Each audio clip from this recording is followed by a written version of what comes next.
A Magical Christmas is Book 2 in the seasonal paranormal and fantasy romances series. Written by Amelia Shaw. Published by Harley Romance Publishing, 2024. Chapter 1. J.D. Hot tears burned my eyes, but I laughed them away instead of letting them fall. Today wasn't a day for sadness, quite the opposite. My best friend in the whole world was marrying her high school sweetheart, and most of the magical community had turned out to celebrate. When Maverick's father, the High Warlock of Salem, said the final words of the wedding ceremony, a hush fell over the crowd. There had been a promise made, and the whole room filled with the magic of their love. Maverick cupped Pansy's face and kissed her passionately in front of the whole world, something Pansy had feared would never happen. The immense crowd surged to their feet, including me, and we all cheered for the happy couple. The newlyweds turned to face us and held up their hands in a show of unity and celebration. They'd made it. My beautiful friend had a smile that could outshine the sun, and I couldn't blame her. She looked truly amazing.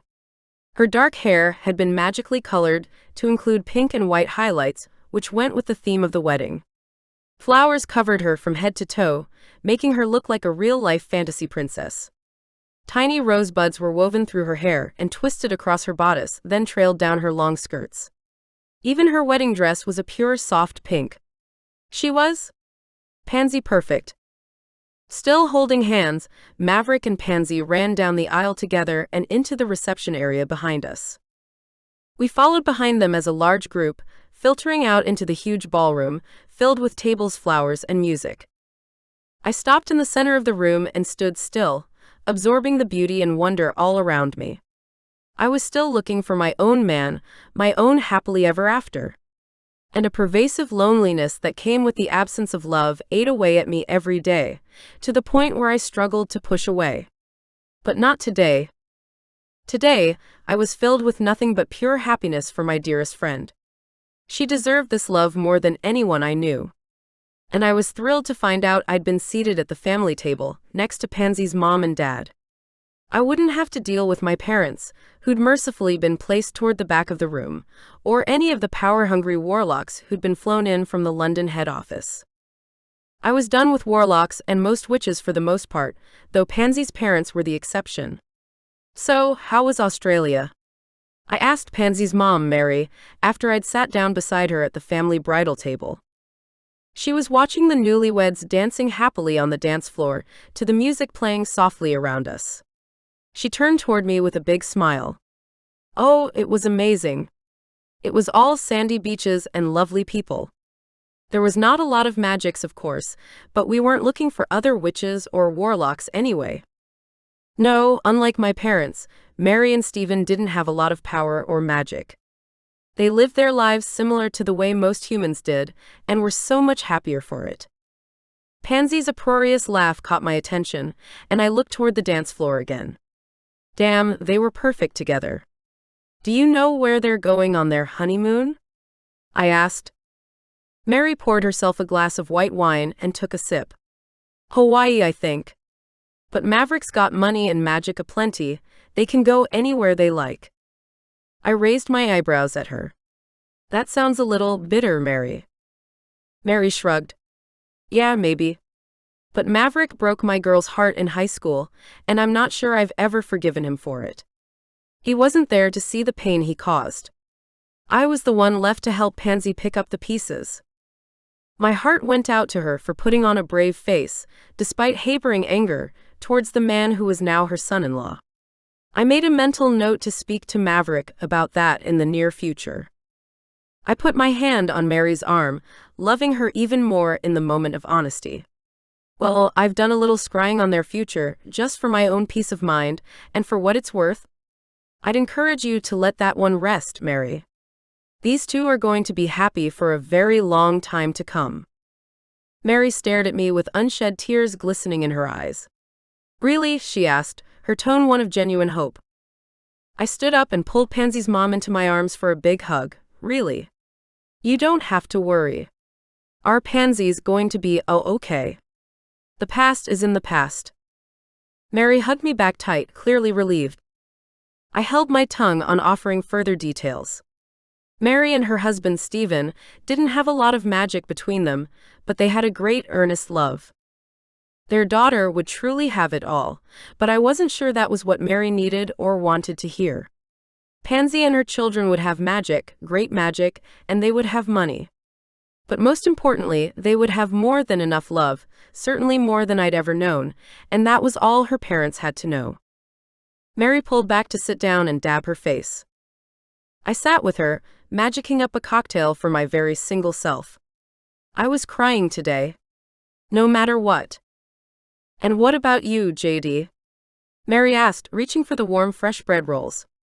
What does your future hold? I took a sip of my espresso cocktail, then set it on the white linen tablecloth carefully. I honestly don't look into my own futures anymore. It's too depressing. Not to mention they changed all the time.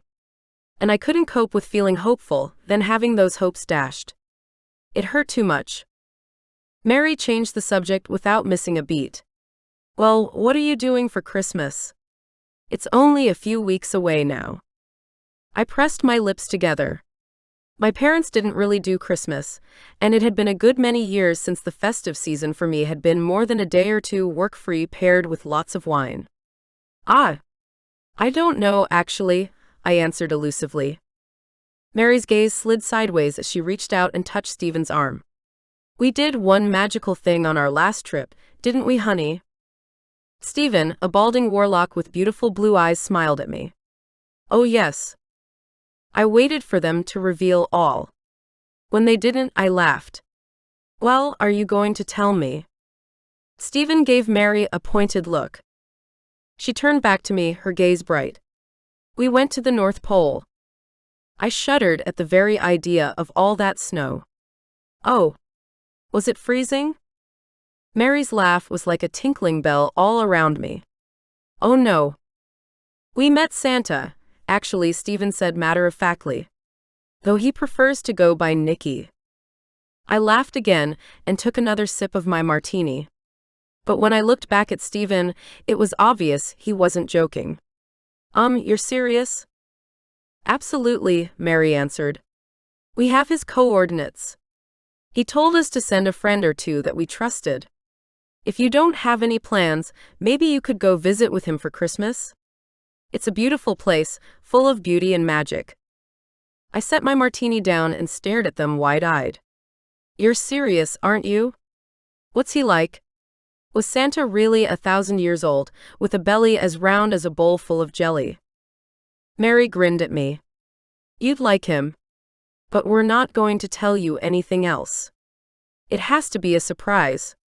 Will you consider it? I leaned back in my chair. Would I consider visiting Santa on Christmas? But isn't he busy? I asked. Stephen chuckled loudly. Well, yes, he would be at the moment. But once Christmas morning arrives, it's all done and dusted. He said he has months of nothing to do afterwards, and he'd enjoy some company. I shook my head. I still can't believe Santa really exists. Oh, he's real all right, Mary said. So please think about it, hun. He doesn't extend an invitation to many people, but we really clicked. He hadn't met a witch or warlock before us. It sounded ridiculous. They had to be pulling my leg. But I knew Mary and Stephen like the back of my hand. They'd practically been my surrogate parents most of my life. Well, hang on. I think I brought it with me. Mary grabbed her bag off the white linen tablecloth and began digging through it. I glanced at Stephen. Is that one of our magical bottomless bags? He laughed. It sure is. She'll be lucky to find that card before Christmas Day. Ha! Mary exclaimed triumphantly, brandishing the business card in her hand. I keep my bag organized. You should know that. She thrust the white business card at me. Here. I took it and stared down at the intricate gold print. It simply read, Nicholas. I looked back at Mary, puzzled. What do I do with this? Nicky said that all you have to do is hold it in your hand and wish to be with him. He said that technically it should work for humans too, but with us already possessing magic, it should be an easy trip. I set the card down on the table, a strange tremble of heat passing over my fingers. Then I picked it back up, not wanting to leave it behind accidentally. I really don't know if I believe you too or not. Mary smiled at me, but this time there was a serious set to her lips. The rest of the world doesn't believe in magic, JD. You do. He's as real as we are. I sighed. That's true. Don't lose it, Mary warned. We only have one. I slipped the card into my clutch purse. But I don't know if I'm going to use it or not. Mary shrugged. If you don't, come New Year's, just give it back. I'm sure we could find someone else who'd like a trip to Santa's workshop. Pansy came running over to us, hands outstretched, interrupting the moment. The music around us had changed, a steady bass pulsed through the air, matching the beat of my heart. Come dance with me, she exclaimed excitedly, the joy of her special day infectious. I grabbed hold of her hand and danced the night away with my best friend. Whatever the future held, tonight was for celebrating, and I wasn't going to waste another minute of it sitting down. Chapter 2. Nicholas. Less than 3 weeks before Christmas, and the whole town was a hurricane of activity, especially Santa's workshop. Lists were being read, toys were being made, and electronics were being ordered. There were elves working feverishly, and plates of sugary treats to keep up energy strewn everywhere. I glanced around the room with pride. This was my family business, my father's bloodline, and our legacy. There were moments when I wished for a different existence, of course, but the elves relied on me. And they were my family now. The fairy tales that human parents told their children about Santa and his Christmas gifts were mostly right. They'd managed to guess what I did, and how I did it fairly well. My system of knowing what children wanted, though, and where they lived, was a magic uniquely my own, one that no one possessed on the planet but me. But I didn't have reindeer, and I didn't do the sleigh thing. My elves dashed all over the globe on Christmas Eve using their own magic, delivering presents to all the children in the world. A single present their parents barely noticed amongst all the others. The one Santa rule that everyone got wrong was that every child received something. I didn't keep track of who was naughty or nice. Whoever wrote that particular song was obviously having trouble with their own offspring, I think. Children were inherently good, and being naughty was just like having a little extra spice in your pudding. It was never a bad thing when the heart was all pudding and sugar to begin with. Thule, my head supervisor, came over to me carrying a clipboard. Santa, we're done with all of the North American children's orders. Wonderful, I said, smiling at him, though the pleasure of this time of year was sometimes a struggle to tap into after so long in the game. Keep up the good work. I'm heading to my room for a quick shower and a power nap. I'll be back in a few hours. Thule saluted. No rush, Santa. We have it all under control. I sighed with gratitude. I know, Thule. And I appreciate you more than I can say. I hadn't slept in more than a day, but the increase in productivity was well worth the fatigue. We were on target finally, so I could afford the break now. My bedroom was down the hallway a little way. Luckily, it was far enough that I'd be able to sleep without hearing the hubbub and action pouring out of the toy room. A groan left my weary body as I pushed open the door and practically staggered into the ensuite bathroom. The stonework on the walls and the floor was dark gray, and the shower was huge. Every Santa renovated their private rooms once they took on the role, and I'd managed to change a bit of my bedroom and the ensuite. Not a lot else, though truth be told, I didn't really want to change too much. My parents had done a great job with the place before they'd passed on 10 years ago. They'd lived together, loved together, and died together. As it was for all Santas and their Mrs. Clauses. Yeah, if they're lucky enough to have one, I grumbled, stripping off my clothes and stepping into the shower. If I glanced in the mirror, I'd see a man who looked 30, but I was closer to 50 human years old. I wouldn't start aging properly until I found the woman I was meant to marry, and we had a child together. Then we'd both grow old as our son grew up. It was the natural way of things, being a Santa. Unlike my father, I hadn't met the woman destined to live and die by my side as soon as I reached maturity. I'll stay young forever at this rate. The shower was deliciously hot and washed the sweat and anxiety of the day away. Closing my eyes, I tried to focus on relaxing enough to be able to sleep, but it wasn't easy. This time of the year meant we were all pulling 36-hour shifts, and everyone was exhausted but filled with adrenaline. Especially me. The elves could go forever on a pack of marshmallows and a good cup of hot chocolate. I've never known how they maintained their enthusiasm, especially since most of them were easily several centuries old. Damn, what's wrong with me? I tilted my head back and let the water cascade over my face. The loneliness was getting to me, I had to admit that at least. I'd done a decent job of staying sane over the decade without my parents, staying busy and looking after my people, the elves and their families. Then, a week after Christmas every year, I allowed myself to release some tension and indulge in the bodies of human women, but for the rest of the year, I was celibate and without any other human company. Meeting Mary and Stephen a few months ago had been a blessing and a surprise.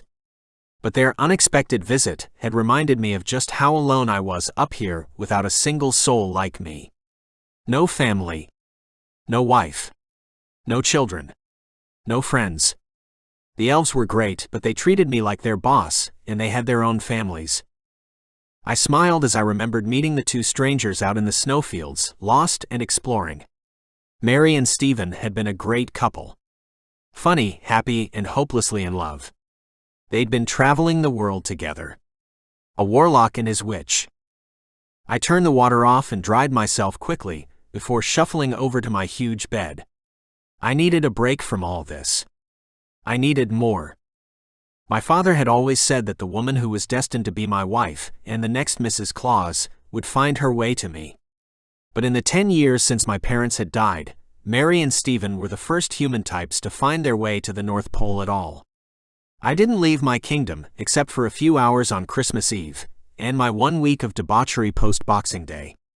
So, how was she going to find me? I rolled into my warm bed, and pulled the thick blankets up over my nakedness. This time of the year was busy, but we were on top of things. In fact, we were almost ahead of schedule. I should be feeling elated, exhausted, but happy. But instead, inside my heart, there was nothing but turmoil, loneliness, and regret. I wanted to see more of the world, and perhaps it was time I did. Once the Christmas rush was over, I'd make plans to find my Mrs. Claus.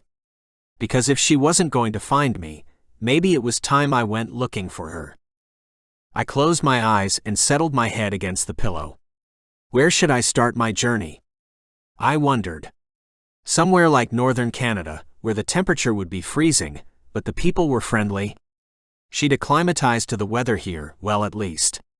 Or perhaps somewhere like Australia. This time of the year was hot, and everyone was on vacation. Sunny beaches and gorgeous women? Yeah. I could do an Aussie holiday. I smiled to myself as I let exhaustion finally tug me into sleep. My options were limitless. There was nothing to stop me. It was high time I stepped up and grabbed the life I truly wanted. JD. I finished up work a few days before Christmas, then it was time to get organized for the big day. My parents were still coming, despite my misgivings and pansies, confirming we were still on for lunch.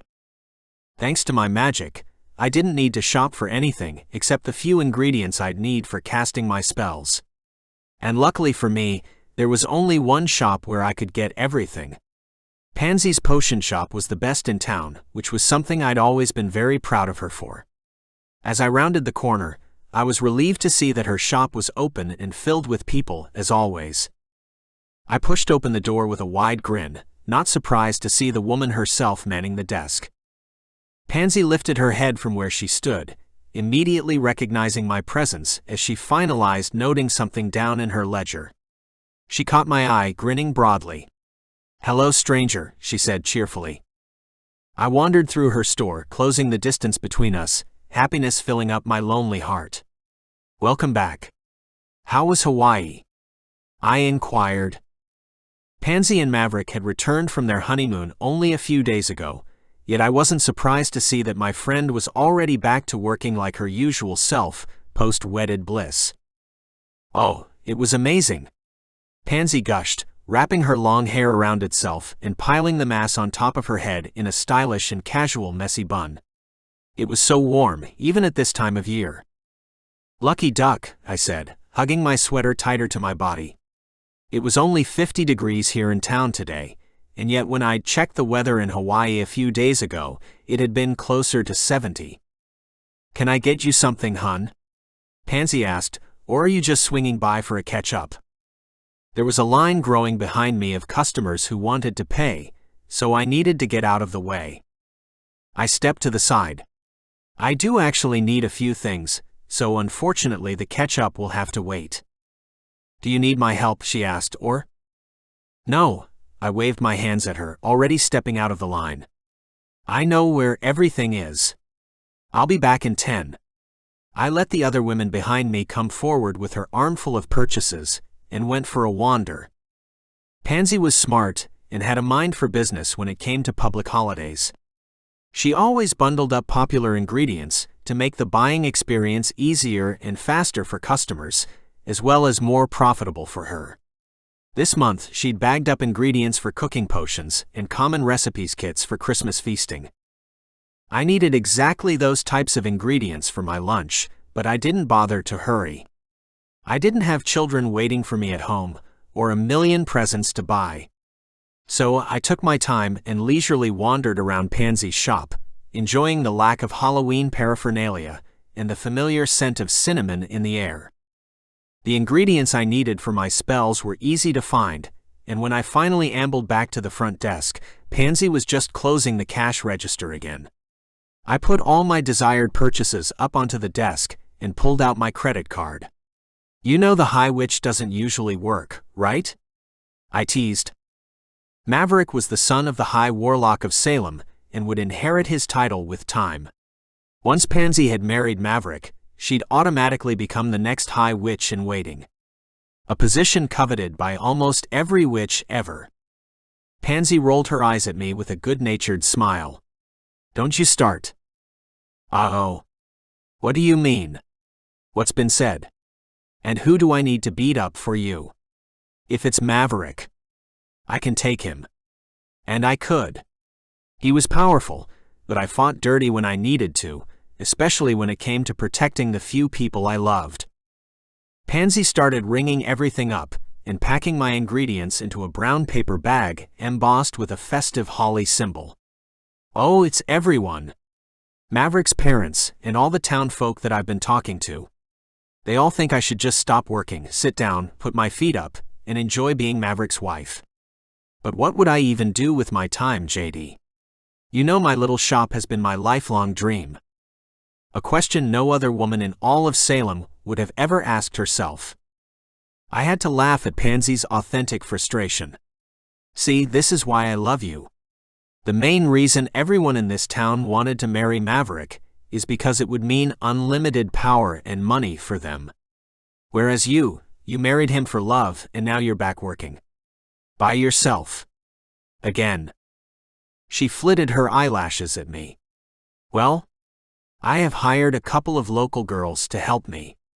Just on weekends, and stuff to make life a little easier when it's busy." I clapped my hands. That's more like it. A good boss knows when to delegate. Pansy took my card, tapped it, then handed it back. I narrowed my eyes at her. "Receipt." She tore it off and shook her head, sliding the receipt into her cash register. "Nope. You don't need it," she assured me. She was too generous for her own good. "Pansy, I hope you charged me enough to cover the cost of everything." She grinned at me. "Of course I did." "Bullshit. You're generous to a fault, you know that?" Not one for compliments, Pansy waved her hand dismissively and changed the subject. "So, what are you doing for Christmas Day? Do you have any plans yet?" "Well," I began, taking my package from her, "my parents are actually coming to my place for lunch." "Really?" Pansy's surprise was a palpable thing, her eyebrows lifting high up her forehead. I couldn't help but giggle at her response. Yeah, I know. My parents, the Grinches, are coming back to Salem for Christmas. It would be the first time my parents had seen my new little house too. What about you, Pansy? I deflected. She leaned forward on the counter. We're kind of everywhere. Breakfast with my parents, then lunch with Mav's uncle in England, and maybe back here for dinner. I'm not sure yet. There was a line forming behind me, so I stepped to the side once more. Well, you married ladies need to keep everyone happy, don't you? Pansy snorted. Yeah, whatever. Hey, if your parents, change their plans or whatever, come here for dinner. We'll have more than enough food and wine to celebrate the holiday, and we'd love to have you. You know that, right? I inhaled sharply through my nose, combating the emotions rising within my chest. She's so damn sweet. Thanks, lovely, but I'll be fine. I'd spent more than one Christmas with Pansy and her parents, but Pansy had her own husband now. She had a new family to enjoy and build. She didn't need me hanging around like a fifth wheel at every given chance. I waved goodbye and walked home, not enjoying the chill in the air or the bite at my skin. As soon as I got back to my modern little townhouse, I rushed up the path and quickly raced inside. Brr. It's so cold in here. I set down my bag and flicked my hands around, magicking up some hot cocoa in a mug and getting the fireplace cheerily burning. Christmas was literally 3 days away, and I didn't even have a tree. Pathetic. I chastised myself. Where is my festive spirit? I pulled up my sleeves, figuratively speaking, and got to work. The Christmas-themed colors I decided on were simple and classy. White, silver, and red. Yes, that looks right. I conjured up a massive tree to feature in the corner of my living room. It stretched all the way to the ceiling. Then I artfully decorated the branches with baubles and lights, and finalized it with a huge sparkling silver star on top. Next, the windows. They needed a little natural greenery, and perhaps a bauble here and there. Then a red tablecloth spread itself over my large glass dining room table, and new silver and red throw pillows manifested on the couch. When I was done, the fire was blazing, and my heart sang with happiness. Yes. Now that's looking a lot more like Christmas, I said, twirling around my living room. Oh, the staircase. I wandered over to the stairs that lead up to my bedroom, then used my magic to wrap the hand railing with gleaming red tinsel and adorned it with white and silver baubles. When I was done, it looked awesome. Now, for the menu. I wandered into the kitchen and started flipping through magazines and planning out Christmas lunch. It would be my first time hosting. I could use my magic to get all the food ready on the day, but planning and thinking about how I wanted everything to taste and look helped when it came to the actual casting of the spells. By the time I went to bed, I had also planned out gifts for every friend I had. I was an only child, as were both of my parents. I had no cousins, no aunts or uncles, but it was Christmas, and I had people I loved. They'd all receive the very best I could magic up. Chapter 3. JD. Christmas morning. I'd planned to sleep in on Christmas morning since I wasn't expecting my parents until at least 1 p.m. But I couldn't. As soon as the sun rose, my eyes were open, and I was wide awake. Not like those mornings where you can barely drag your ass out of bed even when you desperately needed to pee. Nope. Today, I was as awake as a 5-year-old on Christmas morning, buzzing with energy and ready to jump from my bed and run downstairs to check what was under the tree. But I didn't. I wasn't 5. I was a 26-year-old, very single witch. I groaned and stretched my arms above my head and talked out aloud to myself. Okay, so what's the plan? Shower, breakfast, then it's time to get my gingerbread on. And that's exactly what I did. I had a long, relaxing shower. I washed my hair, then blow-dried it, which was something I never normally took the time to do, but today was a special occasion. I had a new white dress with a red Christmas print to flounce about in, so I put that on and walked downstairs for a cup of coffee. I drank my cappuccino while skimming over all the recipes I'd chosen. Turkey with stuffings and gravy, of course. roast potatoes, pumpkin, and green beans. My father's favorite. Then there was the ham, the deep-fried chicken, and then last but certainly not least, dessert. I'd really outdone myself with the desserts. White Christmas slices, a traditional raisin pudding, and a luxuriously rich chocolate mousse. All decorated with red and white candies and topped with fresh whipped cream. I retrieved the bags of ingredients from Pansy's potion shop and began to grind them into powder for my spells. Food magic could be tricky for some witches, which is why a lot of people like Pansy and her parents chose to eat human food that they cooked the old-fashioned way.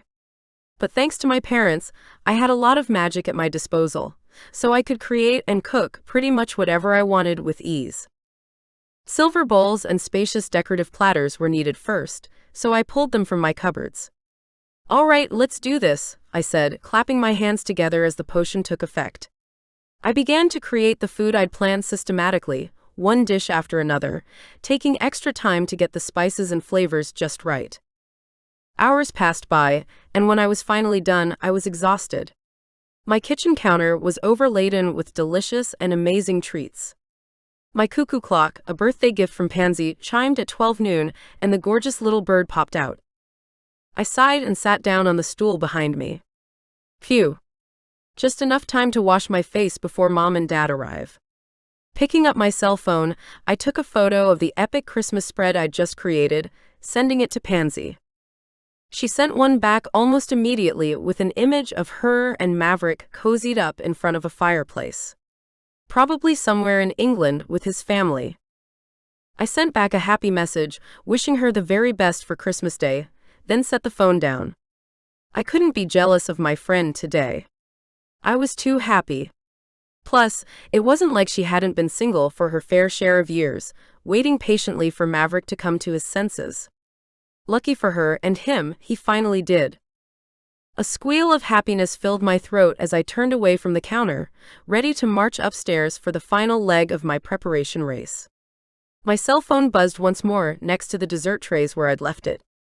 I doubled back and grabbed up the phone.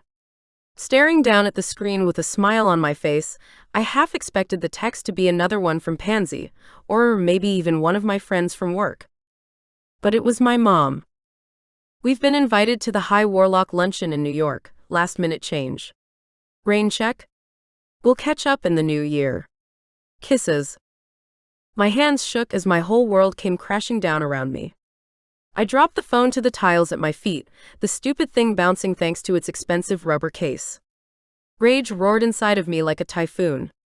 How could I have been so stupid to think they cared? I swiped my arm out in blind frustration and knocked the pudding flying to the ground. The silver bowl clanged loudly in the room as the dessert spilled out, creating a mess. But that wasn't enough. I was still so furious I could scream, and my stupid Christmas lunch was just sitting there, mocking me in all its perfection and glory. What a waste. What a goddamn fucking waste. Arg. I yelled at the top of my lungs, swinging my arm out again, and knocking everything to my left to the floor, destroying hours worth of love and work in a huge heap of food and anger. And I didn't stop until every last morsel of food I'd prepared was lying on my tiles, inedible and completely ruined. You fucking assholes. I spat, trying to get more of the frustration out of my body. My gut felt like I'd been kicked in the solar plex, and hot lava poured ravenously through my veins. It had to be adrenaline. My heart was pounding, and I was panting and sweating too. Oh my God, I hate them. I hated them so much it hurt, burning like hot ash in my chest. Why did they always do this to me? I swept my hair up into a messy bun, then walked out of the kitchen, carefully stepping over all the food. I didn't want to slip and fuck up my back. I seriously wasn't in the mood. Not today. I stomped back up the stairs, still seething with fury over my parents' total disregard for me and my efforts. But even worse, I was furious with myself. What else had I expected on a day like today? Nothing. I should have expected nothing. How could I have truly believed that they would change? That they loved me? When had I become so hopeful and naive? The thin elastic holding my messy bun up snapped in a spectacular way, releasing my hair in a mess all over my face. Arg no. I moaned and gripped my head in sheer frustration. What else was going to go wrong today? I looked around the room for my favorite hair clip, the pink one. It was strong enough to hold all my hair up, and I needed another shower thanks to my temper tantrum downstairs. But the clip was nowhere to be seen. When did I last use it? I could have conjured another, maybe, but I'd exhausted my magic reserves from the morning of cooking and preparation. My emotions were all over the place. I'd likely conjure something completely unworkable. Besides, I already had a clip, and it was a good one. Where the fuck is it? An image of me using it last came to mind. Pansy's wedding. The dance floor. When I'd been sweaty and needing my long hair up off my neck. I'd clipped it up and we'd danced the night away. Marching straight to my closet, I grabbed the clutch purse I'd used that night. I snapped it open and there, between a tissue and my lipstick, was exactly what I was looking for. Thank God. I pulled the clip out and twisted my long hair against the back of my head, then shoved the alligator-style clip at my hair to hold it. The relief that soared through my aching muscles at achieving that one small thing was too much, and I had to dash away the angry tears that slid down onto my cheeks. No. I scolded myself. No. I'd sworn many years ago I wouldn't cry over my parents anymore. And they weren't beating me. Not today. Those 2 tears did not count. A glint of gold and white caught my eye, and I stared down at the business card lying on my plush gray carpet. Nicholas. I reached down and picked up the card, laughing aloud as Mary's voice popped into my head. Then, with anger still burning in my veins, I said out loud, "Oh God, I wish I was in the North Pole visiting Santa Claus, far away from all this family drama. I'm done with it. I really am." The gold writing on the business card suddenly vanished as though it had never been. I turned it over. Both sides were now blank. That's weird. Then my house began to shake. Oh shit. Earthquake. I instinctively called out to no one and dashed toward my bed. I didn't get far. I took one step and my world disappeared. Gone was my modern, tiny townhouse, and suddenly I was standing in a dark tiled bathroom, hot steam filling the air.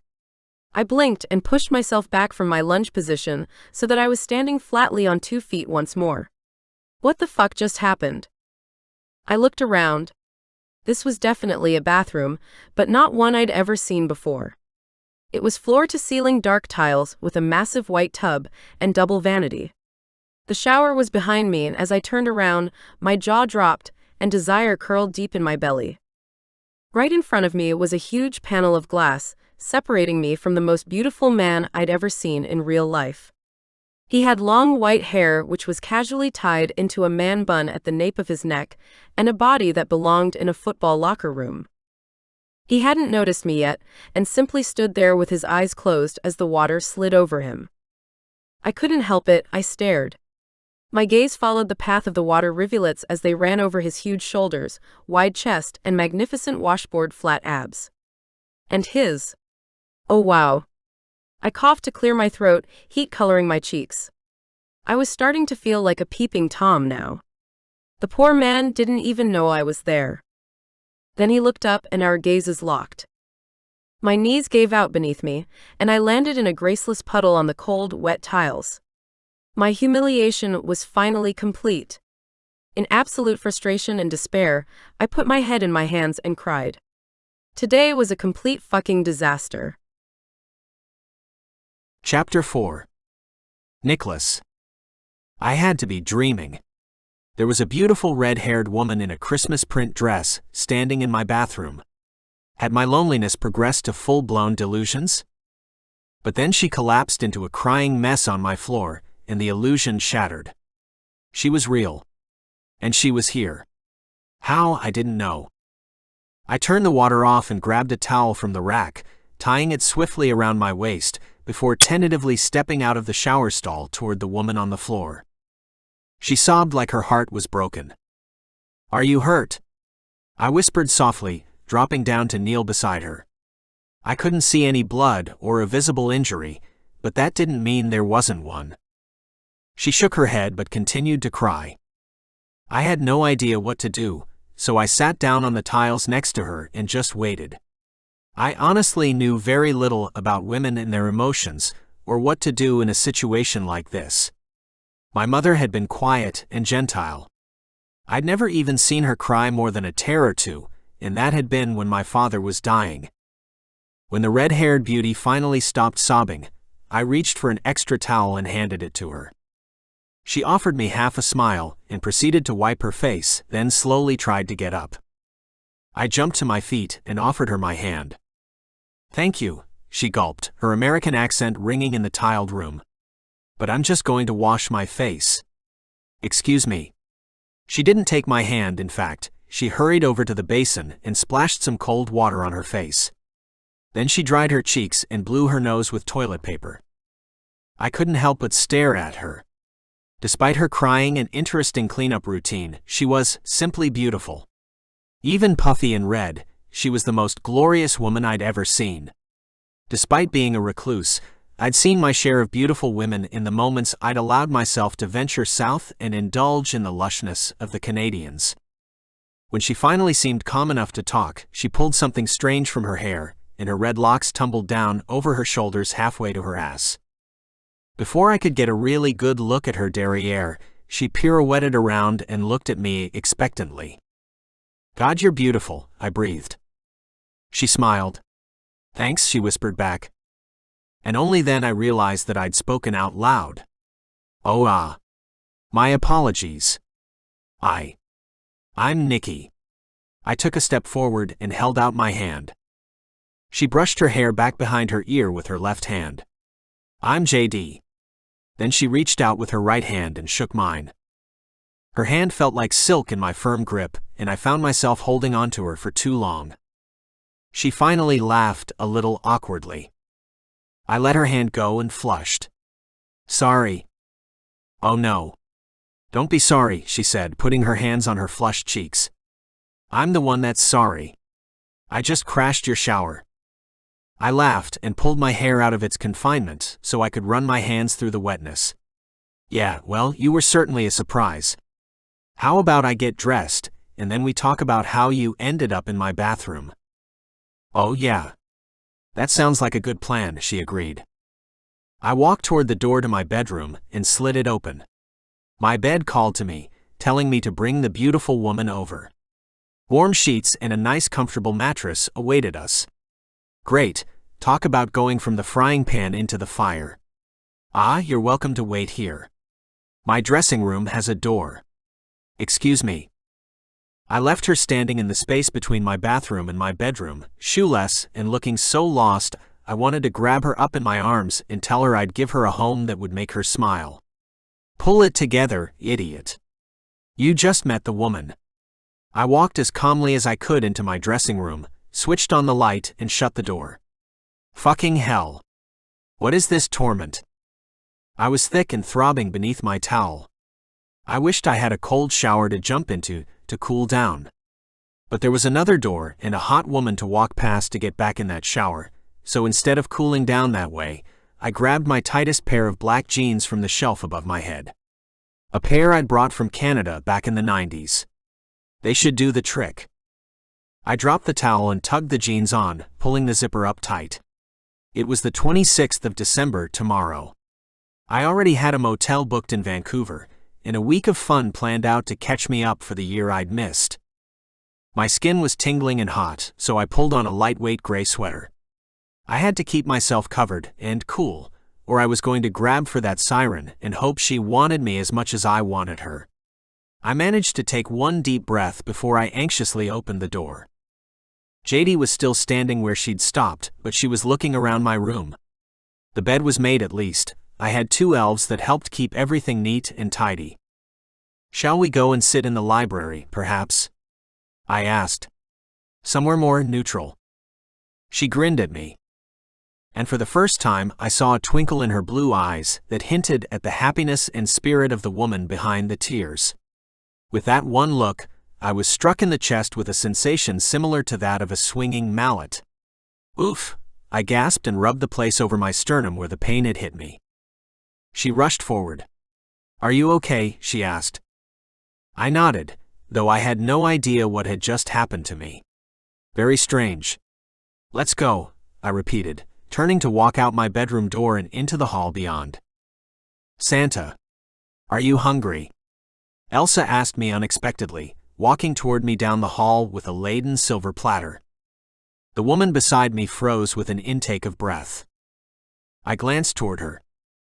She was staring at Elsa like she'd never seen an elf before. Elsa wasn't as coy as she put a hand on her hip. Santa. You naughty boy. You know you aren't allowed to bring your trashy women here. It sets a bad example for the children, she chastised. I chuckled at her scowl. Meanwhile, JD crossed her arms over her impressively sized breasts and glared down at the elf in response.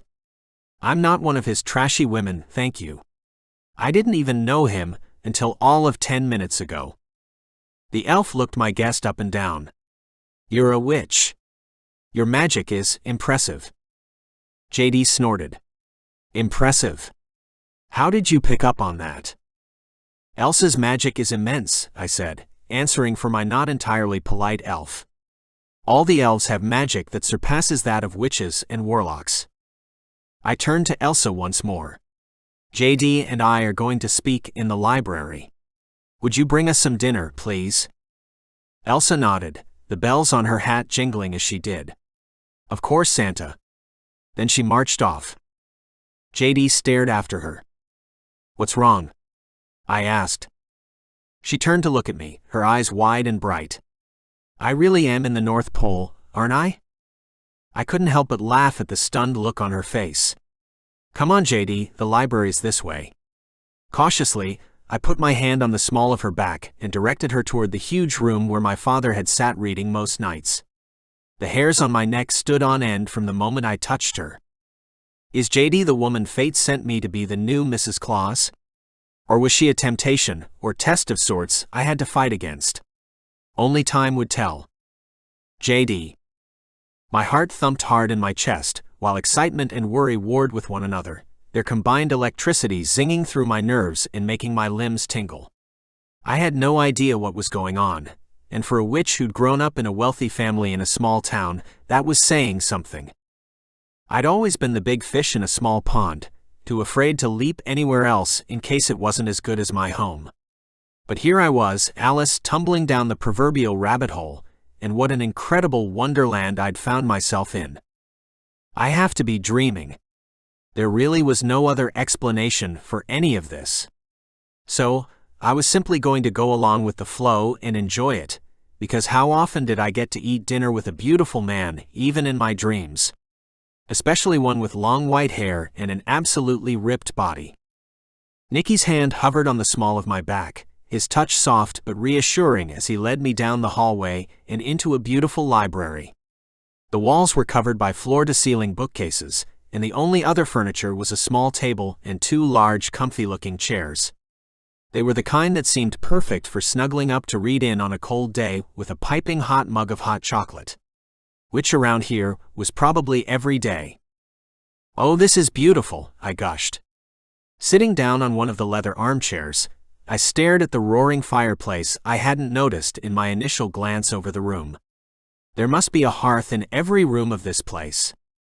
I have to be in the North Pole, I reasoned.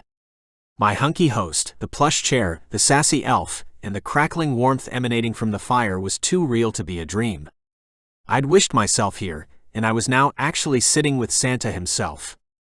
But nothing about what I'd seen of the house so far said, I'm in the coldest place on earth. From what I'd seen so far, everything looked modern, beautiful, and luxurious, nothing like what I imagined a fort against the cold might be like. Nicky sat down and grinned at me. Everywhere except the toy room. It gets far too hot in there to warrant one. I shivered, but not because I was finally feeling the cold, but because Nicholas was the hottest man I had ever seen with my own two eyes. His casually loose sweater and the tight pair of jeans did nothing to hide the strength and virility of his body. And when he smiled, wow. The beauty of his face hit me in the stomach with the heft of a fist. I'd never met anyone like him before.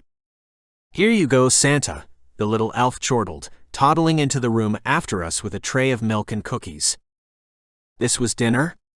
I glanced up at Nikki and then looked back at the food. Maybe I really was dreaming after all?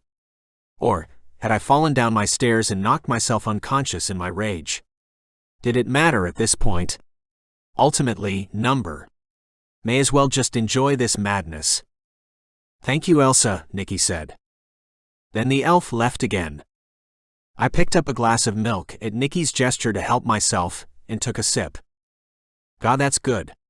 I couldn't help but say as the cold, thick milk slid down my throat like creamy silk. Nikki smiled as he grabbed a sugar cookie generously decorated with red and white icing. That milk has been infused with protein, vitamins, minerals, and just a touch of magic. You could literally live on that and stay healthy forever. I gulped down some more, then picked up a cookie. This too? I asked. Santa shrugged. I like my sweets. I laughed, I couldn't help it. Then I sunk my teeth into the festive deliciousness. It tasted like heaven. It was the perfect blend of all my favorite Christmas spices, coupled with a mouth-watering brown sugar caramel finish. This is the best Christmas feast ever. Nikki frowned at me as he turned in his leather chair to face me better. What do you mean? Didn't you lunch with your family? As I understood, that's as common a tradition among witches and warlocks as it was humans. I waved my hand at him, signifying that it was a no-go subject. I don't want to talk about it. Okay, he said. But please tell me how you arrived on my doorstep, so to speak. I set down my glass of milk with a sigh. Well, all right. But you're going to get the whole story. Take your time, he said, leaning back in his chair and relaxing against the cushion with a smile. I've got at least 9 months until my work starts to get busy again. Chapter 5. JD. Nikki's smile made me smile, so I took a deep breath and started talking, hoping my courage would show up along the way. Well, my best friend Pansy got married a few weeks ago, and her parents gave me your card at her reception. Mary said they'd met you, and that you'd welcome some company.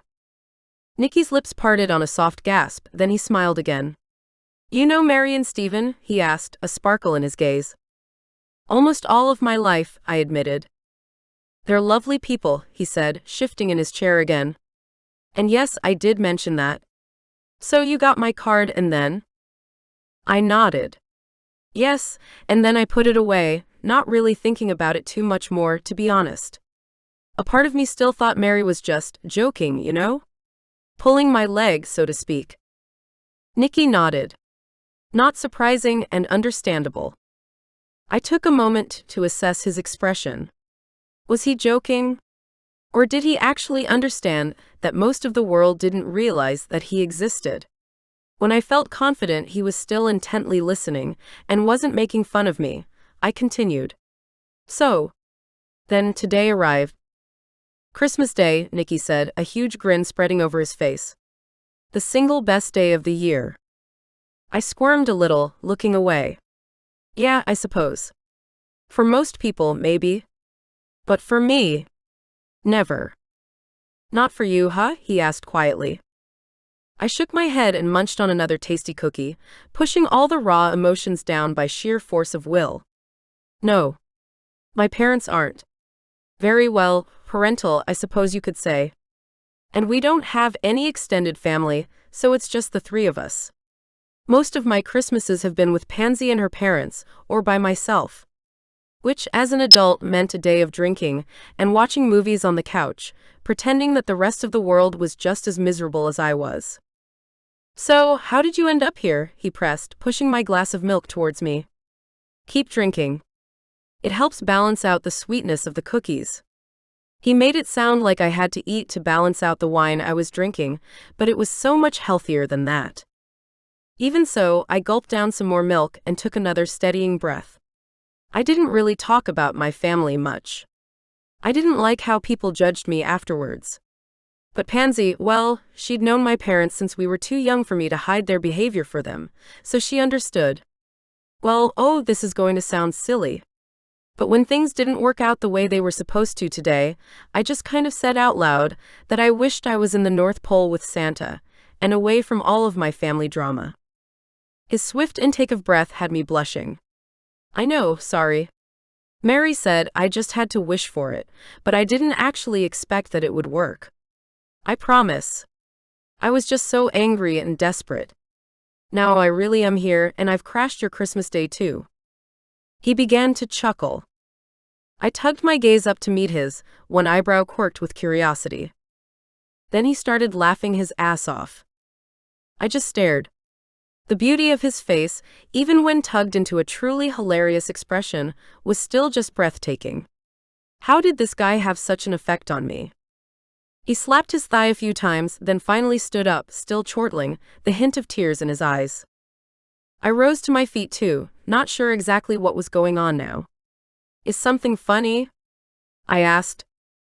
He shook his head and reached out for me, his hand sliding around my waist in a surprisingly possessive move that had me gasping as he pulled me close to him.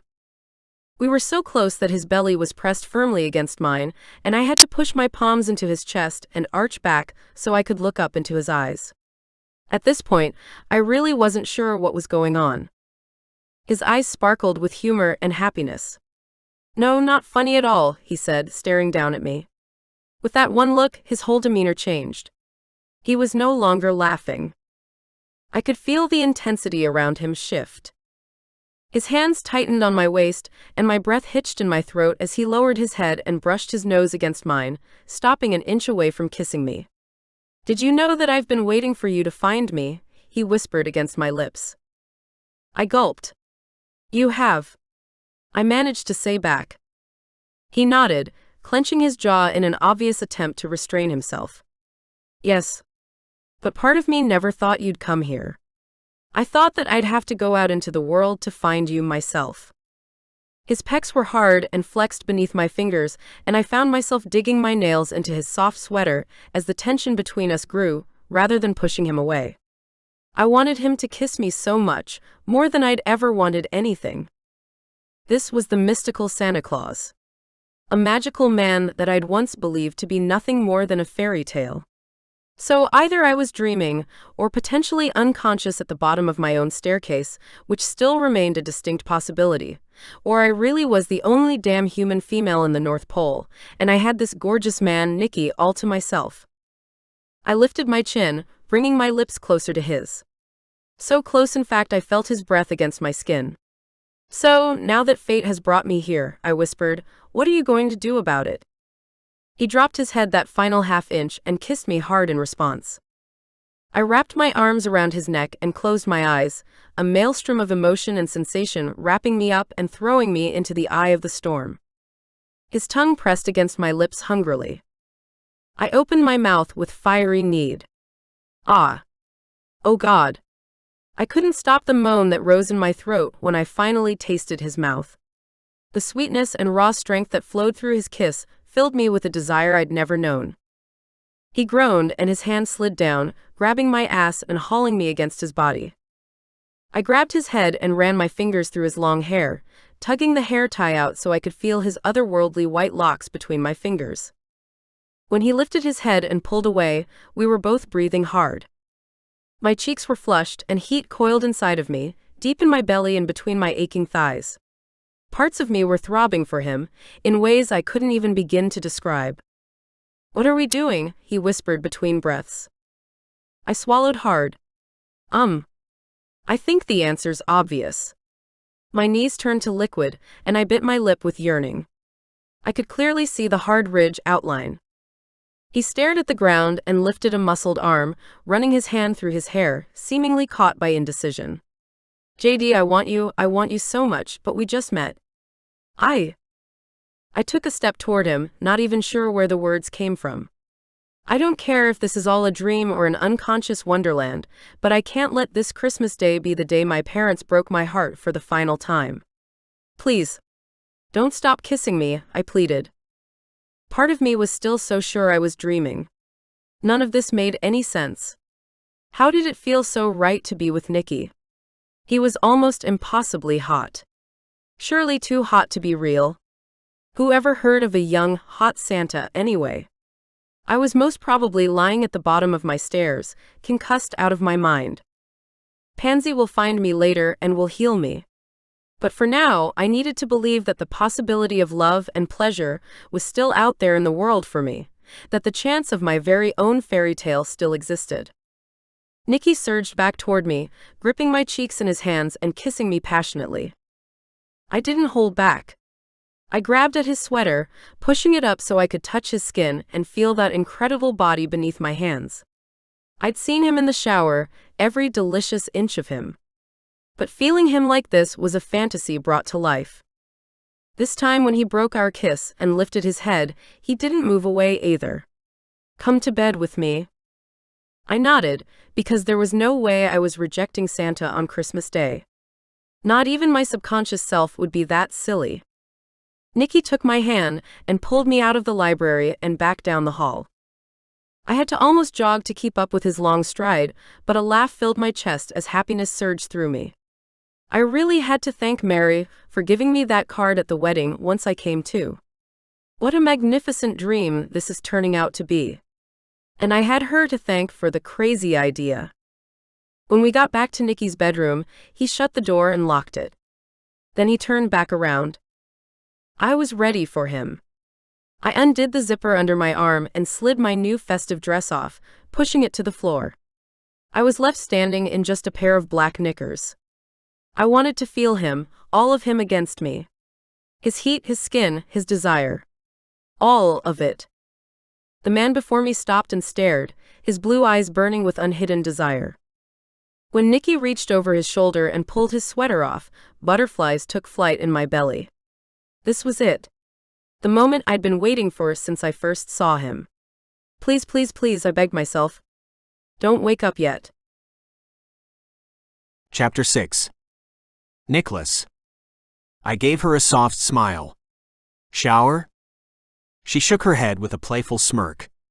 "Nah, I've got it." She clicked her fingers, and just like that she was clean again. Magic. I couldn't help but chuckle as I pulled her into my arms. "You're incredible." "Let's lie down," she whispered, tugging me over to my huge bed before pulling back the covers. She came straight into my arms, resting her head on my chest and sighing with a contentment. I shivered internally. I was feeling that same dreamy sense of contentment myself. I wrapped my arms around her as though I'd done it a million times before, and I kissed the top of her head. "Thank you for that." The gift she'd just given me was, in a word, incredible. She chuckled. "You don't need to thank me. It's high time someone gave Santa a gift." I squeezed her harder, not even sure how to respond to that. The women I usually took to my bed didn't care about me. They simply took whatever I could give them, and my satisfaction at having given them mind-melting pleasure was usually enough to get me through the cold nights. But with JD, it felt different. "Hey, can I ask you something?" she asked, her fingertips tracing the pattern of my tattoo imprinted over my heart.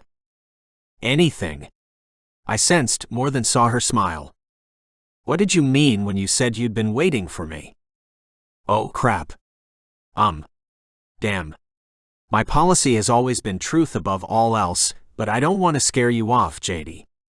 Was she going to be like humans that found the idea of fate overwhelming? "I'm up for the truth," she said, still stroking my tattoo. I took a deep breath, then decided to die on the sword. It was the only sure way to find out if she could handle it or not. And I couldn't lie to her. She deserved the truth. "Okay. Well, your magic is inherited, right?" She nodded against my chest. "Yes. My parents are both magical, so I have powers too." "Strong powers if Elsa is correct," I teased her. She thwacked me lightly on the chest. "Keep going." "All right. Well, basically, my parents were Santa Claus and Mrs. Claus. I've taken over his job, like a lot of sons do. When I marry and have a child, he will be a boy. And he in turn will become the next Santa." JD lifted her head and looked me in the eye. "Really? I kind of just assumed you were immortal or something." I laughed, then quickly tried to suppress it as JD bounced on my chest. "Sorry." She smiled and settled down, laying her head back on my chest. "Okay, so you're what, 30, she ventured. Another chuckle escaped me. I look 30, but I'm a fair bit older. I won't officially start aging until I marry and have a child, which is probably how the immortality myth came about. What do you mean? My gut twisted with worry. I wasn't sure I wanted to tell her all the details of the Santa mythology. Because if a Santa doesn't marry, then he stays young forever. She lifted her head again, a confused expression on her lovely face. But isn't that what you'd want? Me? I chuckled. No. Most definitely not. I rolled us over and moved down her body, so my lips were once again within kissing distance of hers. Why would I want to live forever? Alone? Truthfully, all I want is to find the woman who's meant for me so that I can love and cherish her. I kissed her lips, groaning at the perfect taste of her. I wanted more, so much more. And have you found her? JD whispered. I hope so. She twisted and gasped beneath my hands. When I finally plunged from the heavens of my ecstasy and could see again, JD was still in my arms, and for the first time in my life, I realized with a heart-rocking clarity that I finally had something to lose. Chapter 7. JD. My belly shook and shuddered, my pussy clenching as I rode the final wave of my release, but I held on to Nicky through the storm of pleasure as though he was my lifeline. I'd never felt like that during sex before, like my actual soul had connected with another. It made me feel absolutely terrified of letting him go. When his own tsunami of ecstasy subsided, and he went to roll away, I grabbed hold of him even tighter.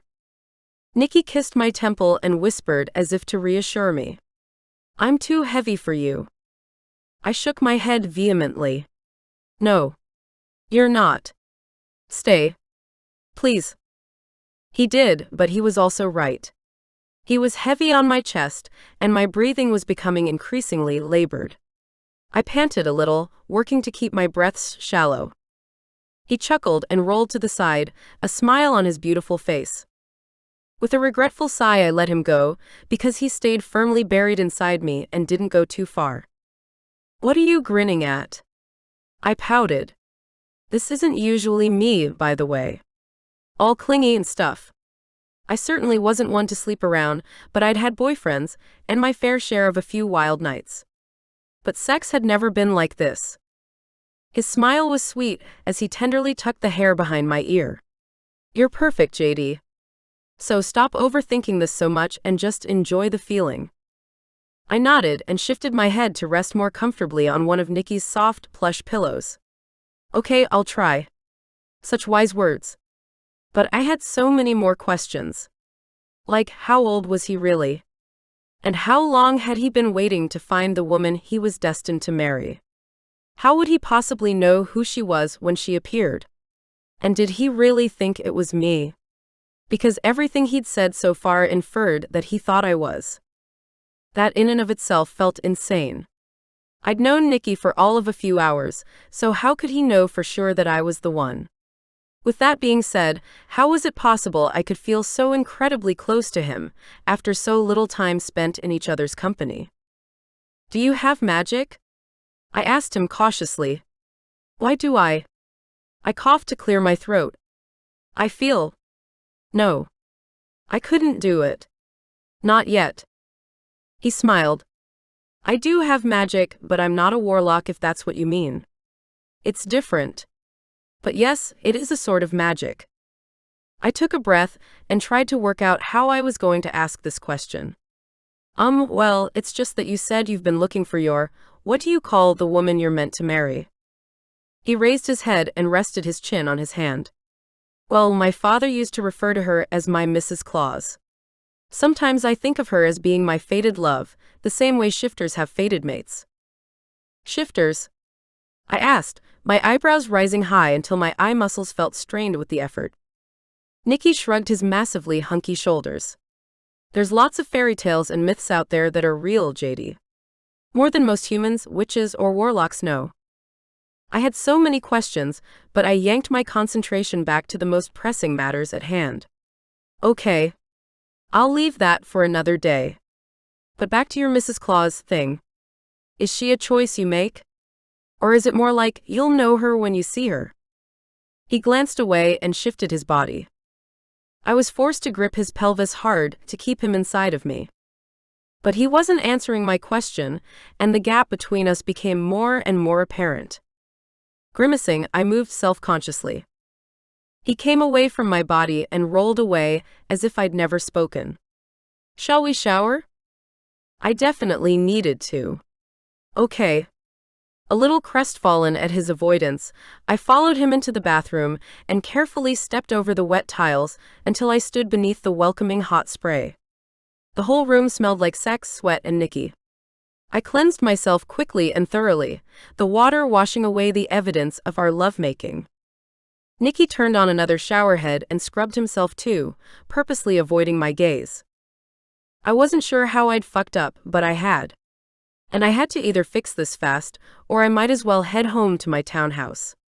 So, do you want me to head home? I asked as casually as I could. I might be able to get myself back, though I've never done a transportational spell that went international before. Some witches could do it.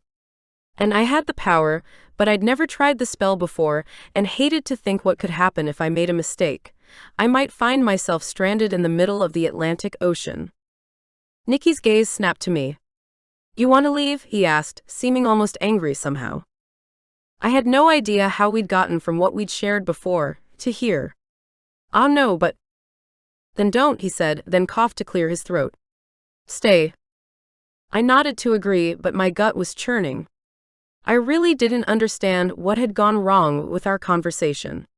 He had been the one to bring up fated mates and his Mrs. Claus, but was I overstepping?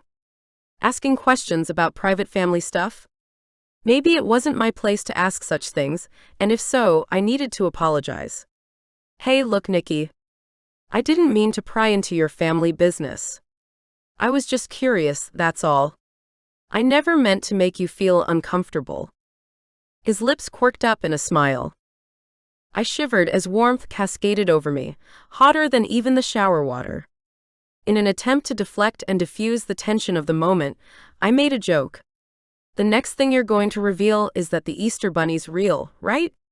I chuckled away to myself, turning the water off to grab a fluffy towel. When I looked back at Nikki, he was smirking. What? I asked playfully. He's real. Who is? I countered, tying the towel around myself and loving just how big it was. The towel covered me completely from breasts to knees. I could get used to this. The Easter Bunny, Nikki said, switching off his own shower head and walking over to the towel rack. The way he moved was just incredible. Like a big cat, all strong muscles and grace. Damn, he's got the best ass I've ever seen. With concerted effort, I dragged my mind out of the gutter and tried to focus on what the last thing I'd said was. Hang on a second, you mean, the freaking Easter Bunny is really real, like you? Nikki wrapped his towel around his waist, the knot tied low on his sculpted left hip. Yep. And he's 6 foot tall. No way, I gushed, my eyes wide. No fucking way. Nikki walked towards the bedroom once more. It's no lie. I swear. I'll introduce you sometime if you want, though he lives a while away, in a tiny town in Ireland. It's a bit of a trip from here. I followed Nikki, aka Santa Claus in the flesh, back into his bedroom, my jaw slack. I can't believe it, but then I suppose I should. After all, I'm here with Father Christmas after all. Nikki tossed his towel onto a chair and crawled back into bed. JD, I'm honestly exhausted. I had the biggest night of work last night. Would you mind if we go to sleep early? The ease of how he said the words had me stumbling over the carpet and catching myself on the huge bed. Like he'd said that 1,000 times before. Like I'd heard it 1,000,000 times before. They felt so familiar and comforting. Yeah, sure. As I said the words, a zing of premonition coursed up my spine, and a scene of the future flashed in my mind. Nikki was lying in this very bed, older and smiling. And a man stood by his side. He turned towards me, and my eyes stared right back at me. I yanked myself out of the vision and sat down on the bed, a tremor passing over me. Oh my God. I was meant to be with Nikki. I'd seen our future. Him in this bed. Our son standing by his side. Fear hit me like a wave. I'd seen my future before. I'd seen possible outcomes where I was happy, where things I wanted came to fruition. But now, I was seeing something I never even dared to dream of. A husband forever? A son of my own? Come on, beautiful, Nikki called out to me. Come rest. I nodded shakily and forced my legs to work, walking around the bed to climb in beside Santa Claus. Towel, Nikki said, reminding me to take off the wet towel I still had wrapped around me. Oh yeah, sorry. I'm feeling a bit spacey at the moment. Yeah, I know the feeling, he answered, his eyes slowly closing as he settled onto his side of the bed. I dropped the towel and rolled onto the mattress, settling onto my pillow with my back to Nikki. My regular, every night sleeping position. Nikki's hand moved over my hip, settling into a possessive hold. That simple action had my heart thumping a little harder with happiness.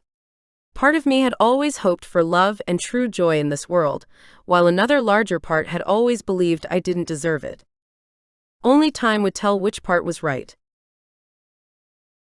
Chapter 8. Nikki. I woke up with the worst feeling that something was wrong. My gut churned as I rolled away from the soft, warm body in my arms, my temperature too high, my thoughts too negative. Morning, JD mumbled, snuggling towards me. I dropped a kiss on her still sleepy face. Nature calls. Be right back. She nodded vaguely and settled into the pillows, immediately falling back asleep. I slipped out of my huge bed, taking to the floor as quietly as I could so I didn't disturb her.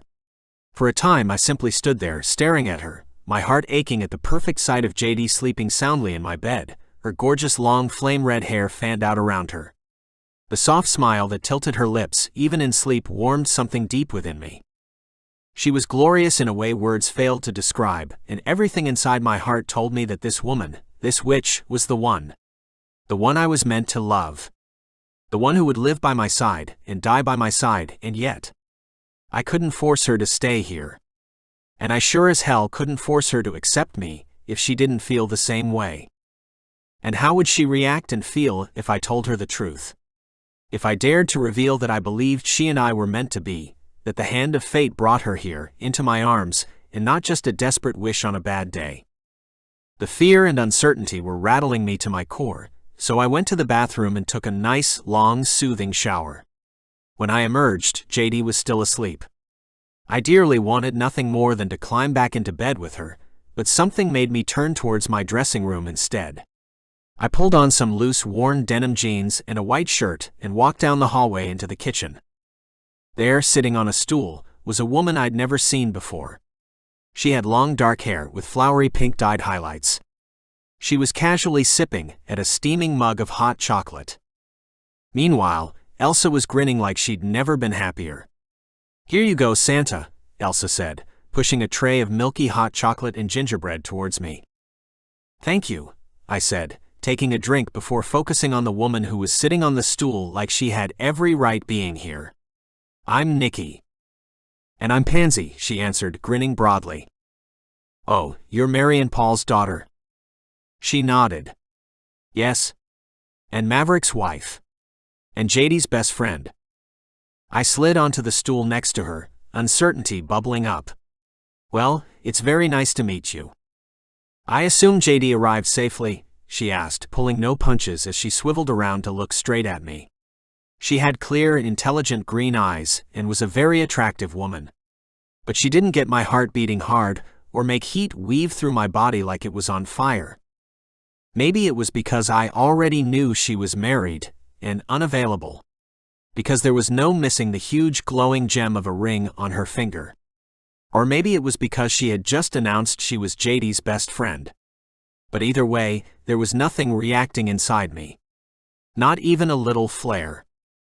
Nikki, she prompted. Is JD still here? Oh yes, sorry. I said, realizing that I'd been ignoring her while I worked everything out in my head. Yes. She's still sleeping. I left her in bed.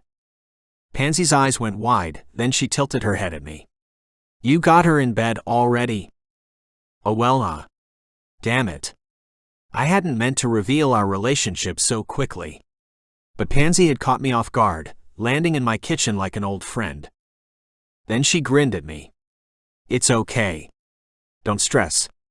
I'm not judging. I'm just a little surprised, I guess. JD isn't the sort of girl to have casual relationships.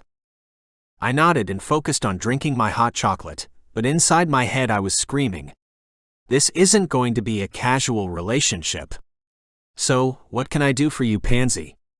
I asked, grabbing a cookie that Elsa pushed toward us. Would you like a tour of the North Pole? She shook her head. No. I just wanted to meet you, I suppose. I popped past JD's house to check on her yesterday, and she wasn't there. I got worried, so I did a location spell. Well, my husband did actually, he's better at those than me. And you found out she was here. I finished for her. Pansy nodded. My parents had already told me about meeting you, so visiting you was on my list of things to do. But after I saw the mess at JD's house, and since she left her phone behind. Mess? I asked, stopping her mid-sentence. What mess? Pansy inhaled sharply, then exhaled loudly, sighing. JD was expecting her parents over for lunch. She made an incredible feast and everything. Look. She sent me this pic. Pansy tapped on her cell phone for a moment, then turned the screen around to me. I stared at it in awe. A range of every sort of sweet and Christmas delicacy was proudly displayed on a table or countertop. Each offering was color-coordinated and decorated with a flair that I couldn't even imagine being able to accomplish. That's the lunch she'd planned? I asked, shocked. That's no simple family lunch. No wonder she was upset. Pansy nodded. Yes, and when I didn't hear from her afterwards, I dropped by. And? I prompted, noting that she'd stopped the story, biting into her lips in a way that women seem to do when they were nervous. Well, it was all over the floor. My eyebrows shot up. On the floor? Pansy cackled out a laugh. I hope you know that a good old-fashioned fiery temper comes with a redhead like JD. I couldn't help but laugh as well, thinking about her wildly trashing her own incredible Christmas feast in a tantrum. I had heard that. Pansy reached out and gripped my hand. But so does a heart, one as big as Texas. So please, I know you're Santa Claus and all that, but please don't hurt her. JD has strength like no one else I know. I've leaned on her more times than I can count. Hell, I owe my marriage to her in some part. I smiled at JD's friend, appreciating the candid and honest insight. But she is also fragile, and has been disappointed by almost everyone who has ever loved her, so please. Just be careful with my girl's heart. I stared into Pansy's green eyes, and I could tangibly feel the bottomless love she felt for JD. But before I could say any more, JD walked into the kitchen. Pansy? What are you doing here? She asked in surprise. Pansy swiveled around and jumped off the stool in one swift motion. Checking on you, of course, she answered brightly. Then she rushed over to JD. JD was wearing a new outfit, something other than what she'd worn here yesterday. A long, elegant black skirt and an emerald green sweater that matched her red hair to perfection. Merry Christmas. Pansy hugged JD tight. JD squeezed her back, though her gaze lifted up to meet mine over Pansy's shoulder. There was a question in those eyes, but I didn't try to decipher it. Not now. I just smiled back. Good morning, beautiful, I managed to say. The girls ended their embrace and walked back over to us. JD, I made you a hot chocolate too, Elsa said, walking around the huge island counter to offer the cheery red mug to JD. My mother's mug. The Mrs. Claus mug. Oh, thank you, Elsa, she said, taking the drink and grinning down at the elf, not understanding the significance of the elf's gesture. Though I'm going to get fat if I keep enjoying treats like this. Elsa snorted as she walked back to the kitchen. You're too thin anyway. JD brought the mug up to her lips and took a big drink, hiding her smile behind the mound of floating marshmallows. Well, Pansy announced, not sitting down again. Now that I know you're safe, I'm going to head back to Salem. Maverick's family has this thing on. She shook her head. New responsibilities, huh? JD asked, her amazing blue eyes sparkling with amusement. Yeah, Pansy said, grabbing her cell phone and a blue gem off the island counter. Maverick's waiting for me, so I'll get moving. See you in the new year, maybe. JD glanced over to me, then back to Pansy. Oh, I almost forgot. I brought your cell with me. In case you needed it. Pansy searched through her patchwork bag and pulled out a phone in a long cord. And the charger, of course. JD grabbed the phone and held it to her chest. Oh, thank you. Pansy turned towards me. So nice to meet you, Santa. I inclined my head towards her. And nice to meet you too, Pansy. Pansy slung the colorful bag over her shoulder, waved once more to JD, then pressed the blue stone to her heart. Then she was gone, vanished into thin air. I stared at the space she'd just occupied. Wow. JD sat down on the seat Pansy had vacated. Yeah, that was pretty cool, she agreed. Then she turned towards me with a look of hope plain as day on her lovely face. So, what are we going to get up to today? Chapter 9. Nikki. I stared at the beautiful woman in front of me, my chest tight and aching in that strange way it always seemed to whenever she was around. She raised her eyebrows in query to accentuate the question she'd asked. I had to shake myself to remember. God, this woman knocks the sense out of me. Today. I racked my brain. How about a tour? Would you like to see the place? JD set down her glass of milk and jumped off the stool, her beautiful eyes sparkling with instant delight. Oh yes, please. I held out my arm and indicated toward the door. She smiled and graciously took my lead, strolling ahead of me. My gaze swung straight down to her ass, highlighted perfectly within the sleek lines of her fishtail skirt like a dream. Last night had been amazing. Too amazing, in fact. But I couldn't dwell on it now. So, any idea where we are going first? She asked. I coughed, clearing my throat and forcefully dragging my attention back to the mission at hand, and away from how much I wanted to just drag this woman back to bed. How about the workshop? I asked, walking towards the double doors that led into the area where most of the toys were made and assembled. JD glanced up at me, a twinkle of sheer excitement in her eyes. As in Santa's workshop. I could tell that she thought I was joking, but instead of wasting my breath trying to explain the truth, I simply pushed open the door. Her jaw dropped. Oh my. A laugh bubbled up inside me as pure, unadulterated childlike joy lit up JD's face. I tried to imagine seeing the workshop for the first time, through the eyes of a human that actually believed Santa was nothing more than a fairy tale. It's beautiful, JD said, creeping slowly into the room. I chuckled, walking in behind her. This is the quietest day of the year. Usually, it's a functional but chaotic hive of activity. But the elves all take a couple of well-deserved weeks off after Christmas to rest, recuperate, and spend time with their own families. The elves? JD asked softly, running her hand over the workshop benches while admiring the offcuts of colored wood. You mean like Elsa? Yes, but she doesn't work in the workshop. She runs the house. JD continued wandering, circling the bench tops and appreciating all the little things I took for granted. The elf-sized tools, the electronic pads, and the little adjustable steps that put the elves at the right height for their work. I can't believe it, JD whispered again, seemingly lost for words momentarily. I mean, I know you've told me you're Santa Claus and that we're in the North Pole, but this is just... I couldn't help but stare at the beauty of JD's vibrant smile, or the way she shook her head in disbelief and awe at the magic around her. Come see the village, I said, walking toward the back of the workshop and pointing to the largest window. My head spun and my heart was still pumping a little too fast. This is surreal. The heat of my growing attraction for JD made my arms and legs tingle with nervous energy. So I waited, breathing slowly, willing myself to calm down. With a truly genuine expression of curiosity, JD walked over and brushed aside the lace curtains. As she stared out into the village, I couldn't help but glance over. Every curve of her face was a marvel to me. Her cheeks were flushed with heat, and her blue eyes twinkled with good cheer. "I can't believe it," she gushed, a grin stretching her lips. "How many of them live here?" I crossed my arms over my chest and thought about it.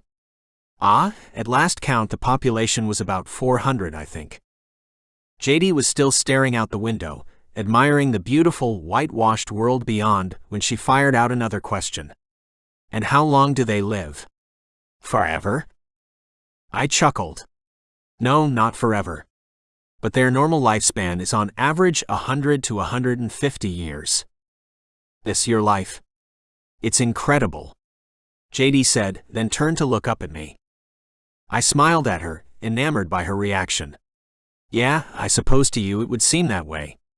But to me, I think you have the incredible life." "Me?" JD said with a laugh, scrunching her adorable nose. "I wouldn't call living in a tiny American town with no family, and only a few friends anywhere near incredible." I raised my eyebrows at her.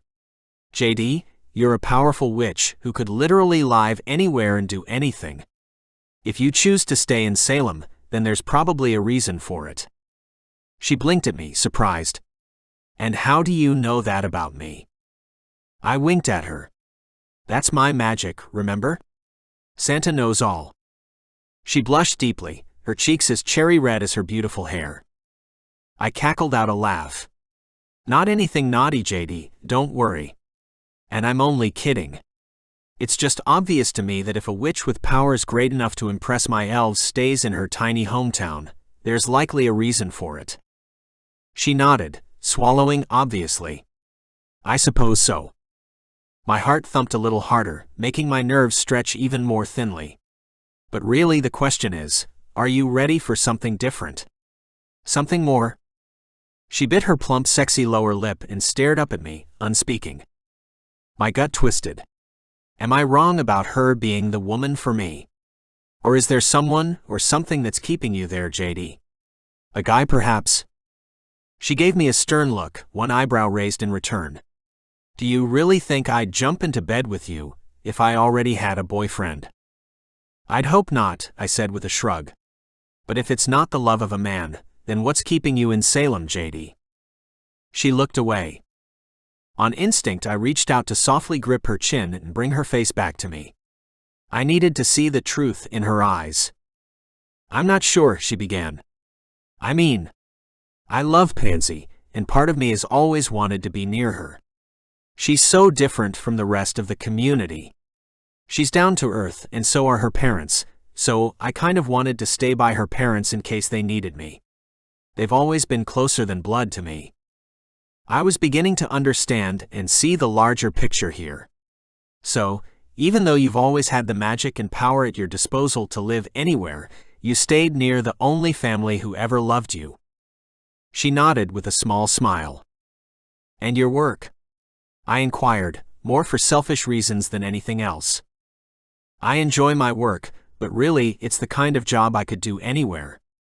And it's not exactly stimulating," she admitted. I reached out for her hand. "So, is it possible that you might be open to a change?" Her smile this time was mind-meltingly seductive. "Are you offering me a job, Nikki? Because I'm pretty sure your elves have literally got everything covered here." Fear skittled through me, but I pushed through. It wasn't the time to let fear conquer me. Now was the moment for courage. It was time to tell her the truth. The truth sets you free. The only position available up here is the job of Mrs. Claus. Do you think that's something you'd consider? I asked, my heart hitching in my throat. Her swift intake of breath had me hanging with bated breath. Am I qualified for that sort of role? What does it involve? Her eyes widened. I reached for her waist with both hands, sliding around the elastic of her pretty skirt to pull her closer. Well, wanting to live with me forever is probably the only thing that's not negotiable. Smiling softly, she stepped even closer and slid her hands up my chest. Forever's a long time. Are you sure you want to live with me for that long? My own parents don't like being around me. Unshed tears welled in her eyes. Her pain stabbed me like a knife in the chest, and I couldn't stop myself from telling her the full truth. I cupped her beloved face with both of my hands, then kissed her lips tenderly, before lowering my gaze to meet hers.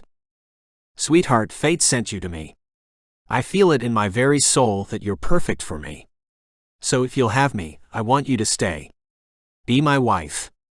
Be my Mrs. Claus. Run the town with your amazing skill and talents, and love the elves as I do. I know you will because I can feel the generosity in your soul.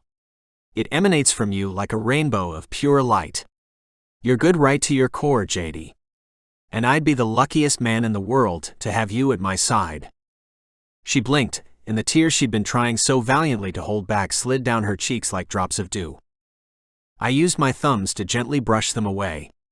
The smile she offered in return gave me the courage to say what needed to be said. Be mine forever, JD. She didn't answer, not with words. Instead, she pressed in closer, her delicious curves melding into me as she lifted her lips up to mine. With a joy unlike any I'd ever felt in my life swelling in my soul, I sealed my impromptu but heartfelt proposal with a kiss. Chapter 10. JD. I didn't allow myself to consider Nikki's words too deeply. The chance to be the Mrs. Claus? The wife of Santa himself? It was a life beyond imagination and more beautiful than I ever dreamed possible, but more than promises and fanciful futures, I simply needed his love, his roving hands, and his deeply passionate kisses. His words scared me and overwhelmed me in truth, but his actions did not. His strong hands grabbed my ass and hauled me tightly against his muscular, hard body. I gasped into his mouth in playful delight and delicious surprise. Sliding my hands up to the nape of his neck, I pulled the hair tie from his hair, releasing his man bun so that I could run my fingers through his gorgeous white locks. He groaned as I thrust my tongue between his lips, tasting his flavors and finding his need for me was as great as mine for him. My inherent magic reached out for him too, coiling itself around his body, sensual and purring with desire. Nicky lifted his head and growled in response. What the hell is that? Happiness coursed over me and through me at the awe-struck expression on his face. My magic. Nicky shivered despite the heat growing rapidly between us. It's vibrating, he observed with a note of wonder, though his voice was thick with lust. I couldn't help but laugh at his quandary. He wasn't writhing yet, but I could tell that the pleasurable touch of my magic was getting too much for him. He wasn't ready for the kind of power I had at my disposal to play with. Not yet, anyway. So I reined the surge of full-body sensations in and refocused them on his groin, permitting the vivid energy to vibrate between us, triggering a wave of ecstasy between us. I gasped at the tide of pleasure that hit me. Nicky stumbled back, groaning deeply. Oh hell, you can't do that. He ran a frazzled hand through his hair in protest as he tried to regain his bearings. My gaze dropped to his groin once more, where his jeans bulged. I grinned at him, amused by his statement. I could do that all night, in fact, and one day I'd make him come with just the alluring caress of my magic. But for now, shall we go back to your room then, maybe? I suggested, teasing my lower lip between my teeth. He nodded, his cheeks flushed, and extended his arm, offering me his hand. I took it, every inch of my flesh singing out for him. We hurried through the workshop and back along the hallway to his bedroom. Does anyone else live in this part of the village? I asked, not sure what to call this place. Was it a house? Or was it more than that? He shook his head and pushed open his bedroom door. No, beautiful. It's just me. As soon as I stepped inside the room, he slammed it shut behind us and pulled me up in his arms. God, JD, I want you so bad. When it was over, I curled into his chest and sobbed. That was amazing. Nicky. And I let myself cry my heart out, because truthfully, I'd never been happier. We had a real and undeniable connection and chemistry. And that was terrifying.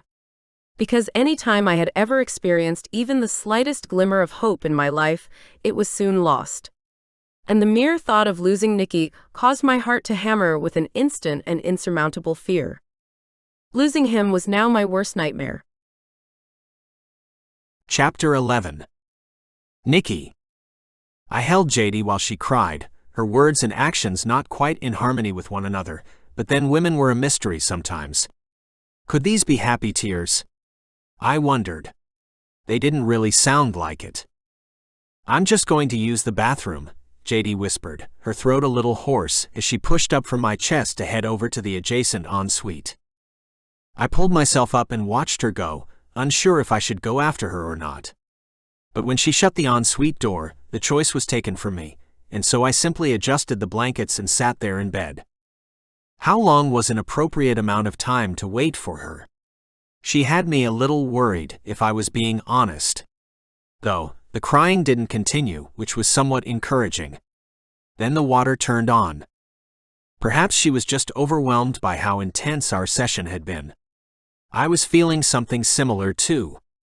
I'd always known that sex would be different with the woman who was meant just for me, but that session was something else. It had blown my fucking mind. In the past, sex had been enjoyable, but it was never anything more than a purely physical experience. It made me feel great, the way a good training session did, like a solid run with the bonus of touch and affection. But the idea of speaking to those women or trying to create a deeper connection wasn't pleasant. In fact, it was intolerable, nigh on unbearable. Any attempt at going past the physical with them only emphasized the fact that there was no hope for the future. There was always a severe lack of compatibility. We were strangers relieving each other's libido, and that's it. It was fun while it lasted, but I always left feeling sick to my stomach and hollow afterward, like something was missing. Something important that I couldn't quite put my finger on. With JD, there was a totally different array of emotions I felt after making love to her. I wasn't counting down the minutes and rushing off to shower or wishing I was elsewhere while they slept on me, Coyote Ugly style. I wanted her stay wrapped up in my arms so that I could protect her. I wanted her to talk to me, to tell me about her life and snatch as many precious moments as I could with her, the kind of moments where we were just together and at peace, content in the company that fate had chosen for us. Even with her running off to the bathroom crying, I didn't feel the need to join her. I was relaxed with her somehow. I'd never felt anything like it before. When the door opened and a naked, red-faced JD rushed back in, I threw back the covers for her without a second thought or hesitation. She hurried over to the bed, her gorgeous breasts bouncing in the cool air before she slid between the warmth of the sheets. I expected her to cuddle into me, her head on my chest as her long red hair poured over the blankets. But she didn't. She merely sat up in the bed beside me, the covers pulled up and around her, providing her modesty. I started the conversation with a gentle smile. "You look like you need to say something, sweetheart."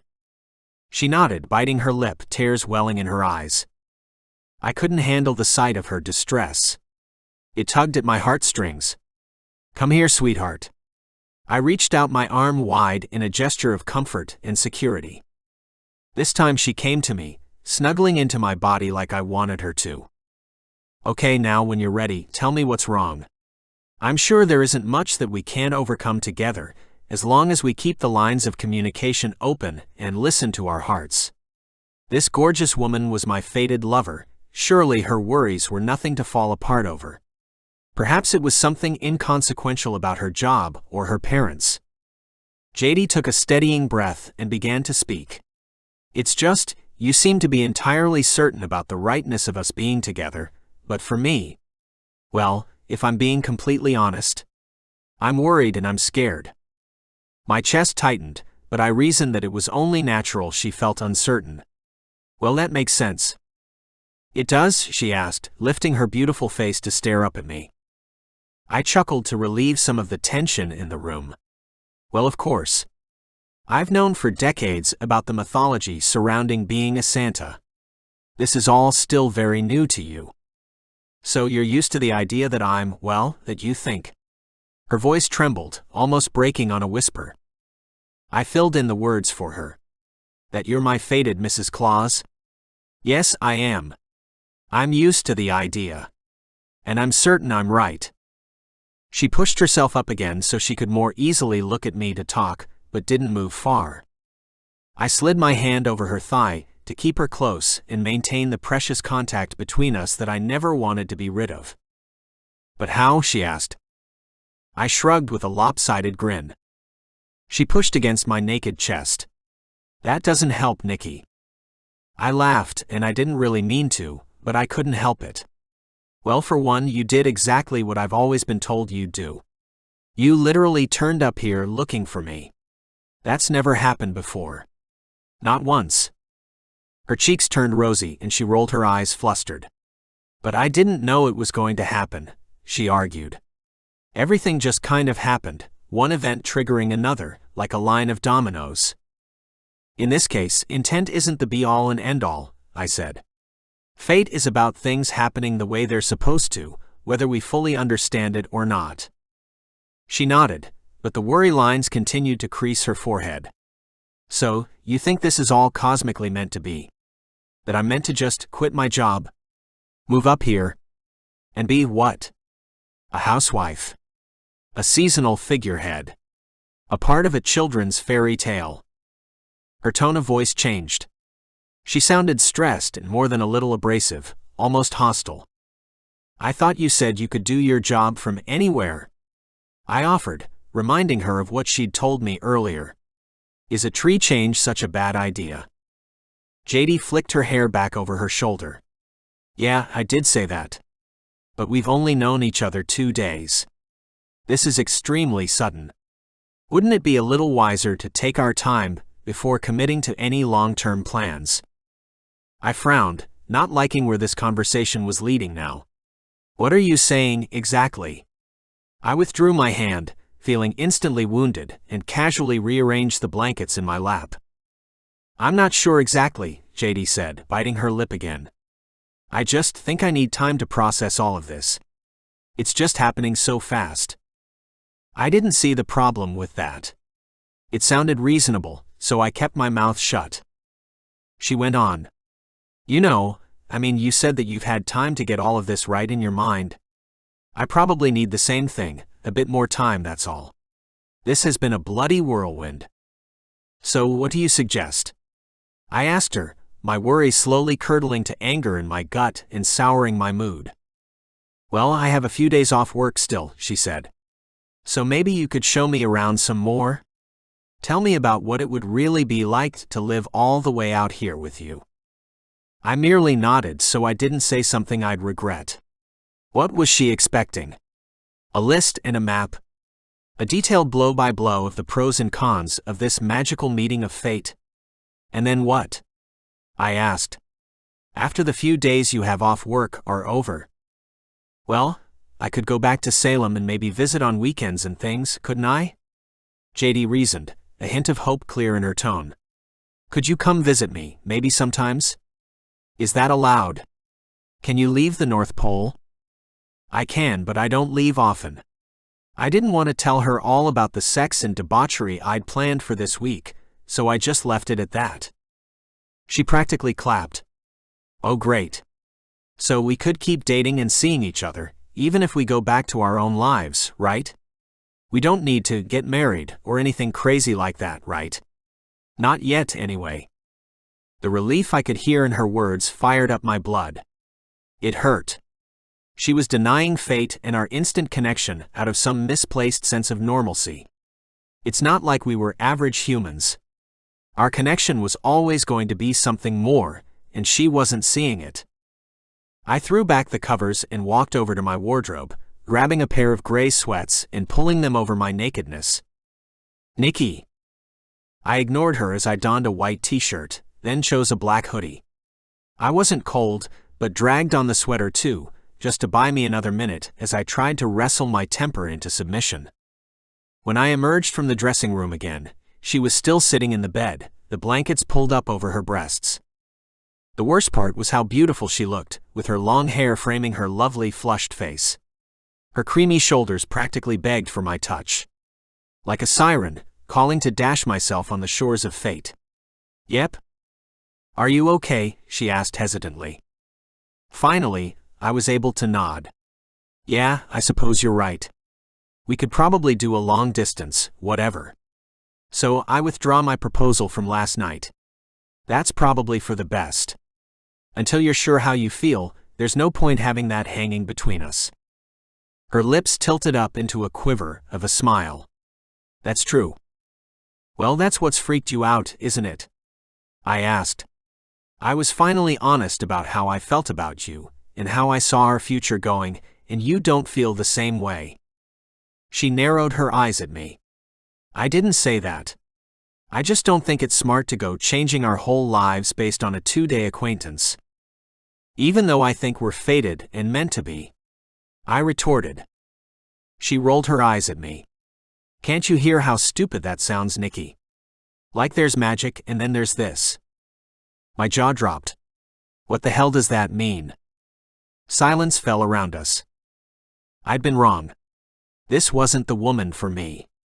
Something had told me, warned me, not to reveal fate's plan to her so soon. And now I knew why. She was obviously not the right one. I jumped the gun in my excitement and hope. I'd read into this too much. I'd built it up in my head, and she thought I was insane now. She probably thought I was desperate. But I wasn't. I trusted fate, and I could wait. If it sounds stupid to you, then a relationship between us impossible. No, Nikki. I didn't mean. I held up my hand to stop her attempted protests. I can see now that I've made a mistake. I apologize. If you'd like to leave today, I'll take you myself. Her shoulders slumped and she shook her head. This wasn't what I wanted to happen, not at all. Well, at this point, I didn't care what she wanted, which was a clear sign of how compromised and hurt I truly felt. I shook myself and took a deep, steadying breath. All right, well, maybe we need to continue the discussion? Perhaps? I don't know. Yes, she said, then gulped. Maybe I should have a shower and we could chat over a coffee, or what time is it? I didn't know, and I didn't care. I'll go arrange some dinner. Please have a shower, then we can try and talk again. She gave me a wobbly smile. I bowed myself out of my room. I needed to calm the fuck down. I felt like a bomb ready to explode, and that wouldn't do. It wasn't good enough. I wasn't that person. I would give the conversation a second chance. Maybe in this modern era, a long-distance relationship was possible. Maybe not. But I knew one thing for certain, that throwing JD out now would be a mistake, one I wouldn't be able to rectify if I went through with it. So I walked to the kitchen and focused on my breathing, and not on all the ways I just royally overreacted and fucked that up. I have to at least try and make this work. Perhaps fate did its part, and the rest is up to me. Chapter 12. JD. The room fell painfully silent as Nikki left me alone to shower. I could literally hear my heart beating inside my ears. What should I do? I glanced down at my nakedness and grimaced. Well, I need to get dressed for one thing. I scrambled out of bed and hurried to the bathroom before Nikki returned with food. After that insanely primal and hot session we'd shared, I needed a shower and some clean clothes. Although it was possible to get ready magically, of course, there was nothing quite like a relaxing hot shower to wash away tears and the bone-deep ache of grief. I rushed into the huge shower and turned on the taps. Hot, steamy water filled the huge stall within moments, and I stepped under, face first. Glorious heat rained over my scalp and down my hair, washing away the sweat and sticky evidence of our sins. My body ached in strange places, and as I turned under the shower head, I ran my hands over my breasts and between my legs to cleanse myself. I was tender to the touch, and a foreign well of emotion built up inside of me at the memories that immediately flooded my mind. Being with Nikki was unlike anything I'd ever experienced. Every touch and each kiss was just spectacular. That didn't mean, of course, that I believed in fate or all that stuff he was talking about so ardently. But was I attracted to him? Absolutely. And was sex with him incredible? Without a doubt. I heard movement in the bedroom, my train of thought broken, and my heart leapt. I turned the shower off, dried myself quickly, then used my magic to blow dry my hair and get dressed. I chose a simple pair of figure-hugging black leggings and a long purple top that covered my ass, and added a spangly silver belt that rested low on my hips as an afterthought. I spared the mirror a quick glance, making sure I was presentable enough for the heavy conversation ahead, then bravely stepped out into the bedroom. But TT wasn't Nikki who was laying out dinner on a makeshift dining table. It was a male elf I hadn't seen or met before. "Hello," I greeted him as casually as I could muster, adjusting my belt as I walked towards the feast he'd laid out. "I'm JD." The elf grunted at me. "I'm Curtis. Where's Santa?" I frowned at the curt little man. Curt by name and nature. I think he went to get something for us to eat." The elf groaned as though annoyed, which seemed bizarre and out of place for this supposed wonderland. I wondered why my wife told me to bring dinner in here. He shook his head in dismay. "I told her that Santa wasn't meant to bring you women back home." "Me wait, women?" I repeated. Elsa had said a strangely similar thing. Before I could ask another question, Nikki came back into the room with a jug of milk and 2 glasses. His smile at seeing the elf was one of genuine relief. "Curtis. Thank goodness." "Thank you. I was beginning to think we were having protein milk for dinner. Again." I stared down at the table, my mouth suddenly watering. The meal laid before us was a veritable Christmas feast, with crisp roast turkey and an impeccably glazed ham. Platters of roast vegetables and boats of gravy and sauces were arranged nearby. Curtis turned towards Nikki, his hands on his hips. "What are you still doing here, Santa?" "I got a call from the Fairmont Hotel in Toronto. They were expecting you to check in at 2 p.m. and called to confirm whether or not you were still coming." I was just reaching for a beckoning fork when those words struck me. I paused and looked up. Nikki was rushing Curtis out the door. "Can you go ahead and just cancel that booking for me, Curtis?" "Thanks." "No, I can't."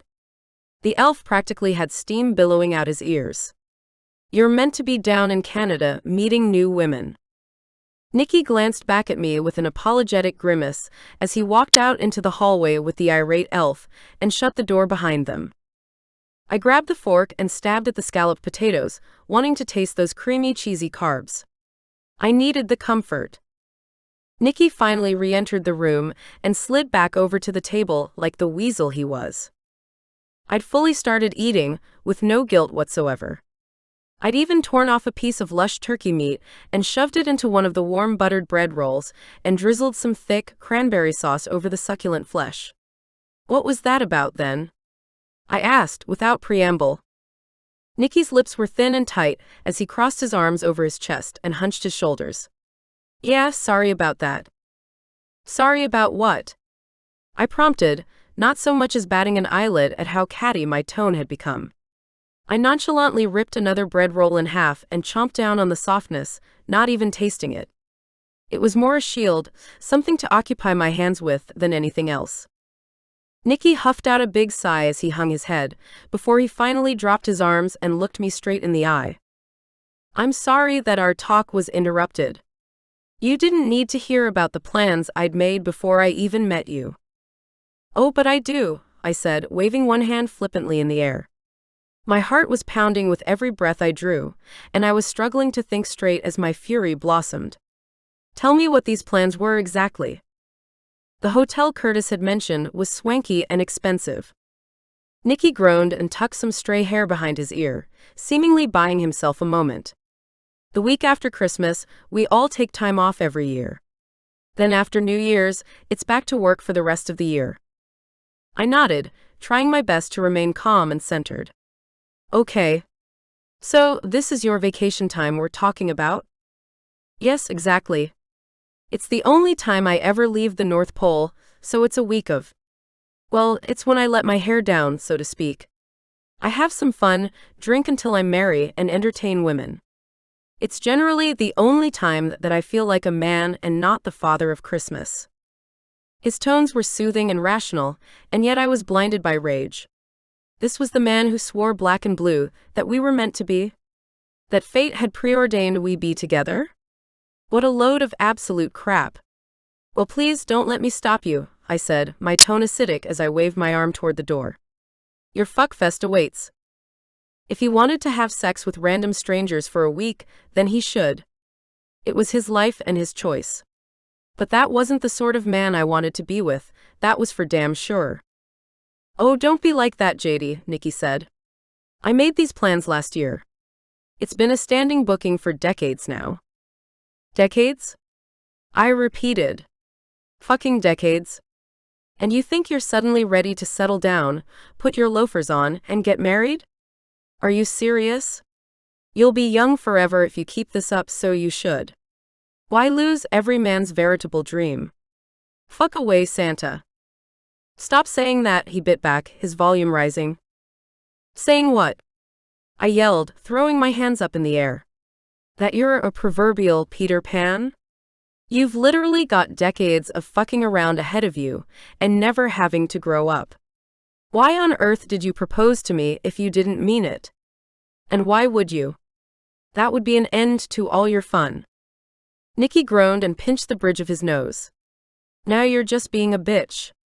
Seriously, JD, just stop. You're blowing this way out of proportion." There was no holding back the steam now. My lid blew off and I saw red. "Fuck you, Nikki. Enjoy your vacation. See you next lifetime, maybe." I snapped my fingers and magically transported Santa Claus to his damn ritzy hotel in Toronto.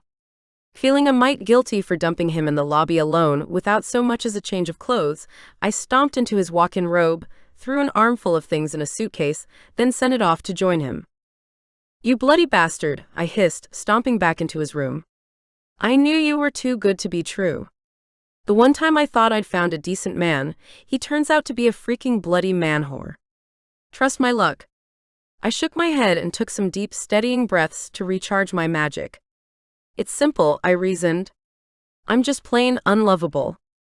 My parents hadn't loved me, and no boyfriend ever had. Why would Santa Claus? He was a fairy tale, and I was, well, me." With tears swimming in my eyes, I snapped my fingers a final time and transported myself home. Back to my tiny townhouse and to my lonely bedroom.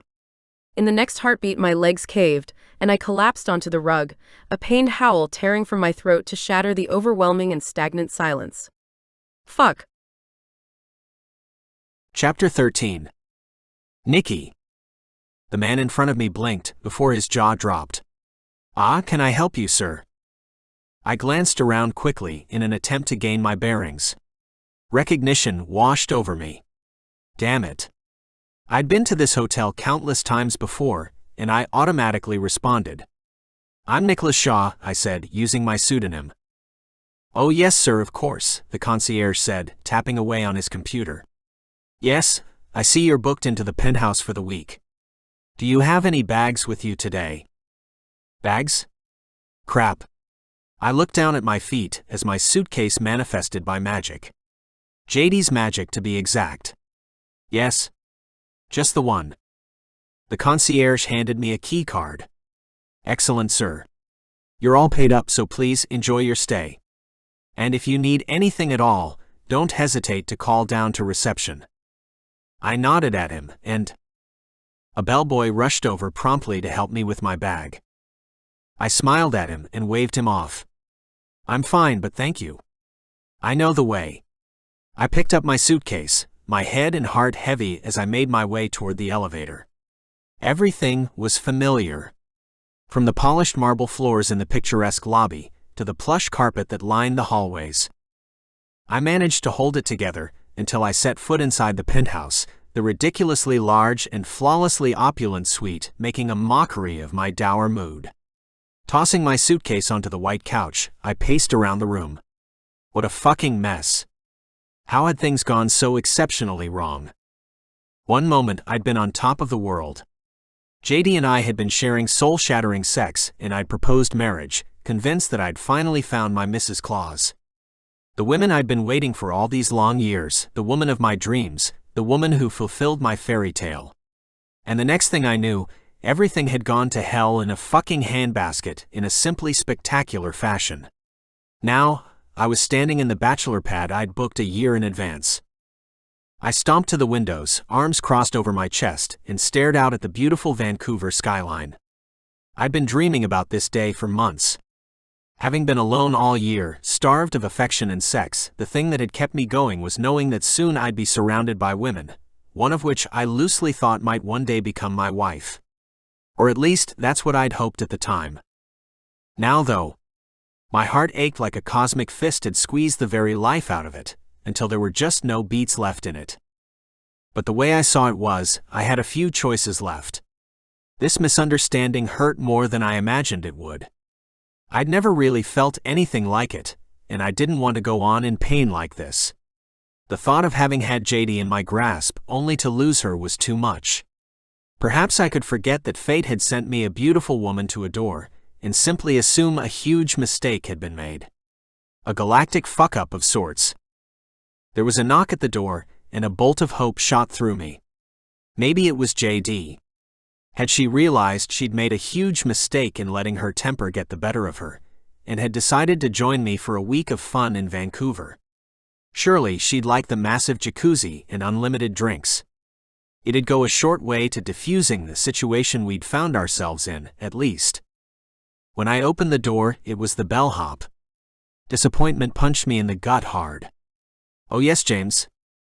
I was sent up to ask if you needed anything, sir. Tickets to the new plays in town, perhaps. There's a concert on tomorrow night, and our club will be hot tonight. Doors open at 11. I glanced at the clock on the wall, my stomach dropping at the very idea of going out on the prowl for women. My body could probably do it.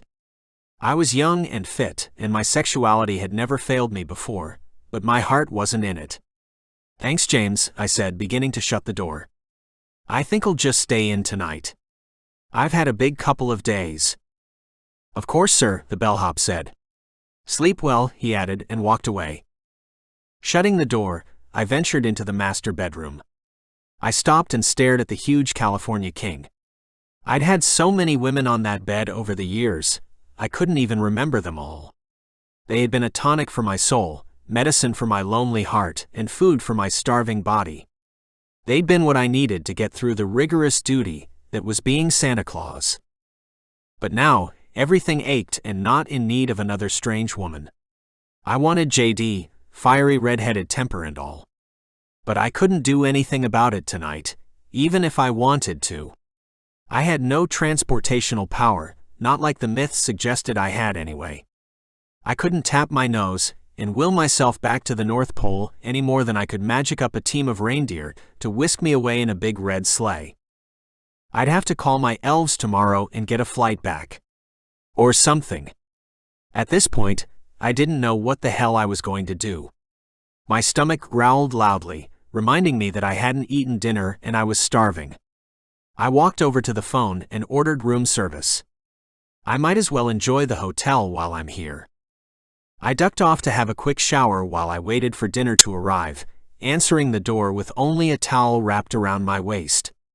I'd been expecting James, but it wasn't the male bellhop. It was Tiffany. "Hello, Nikki," she purred, pushing the silver cart into my room.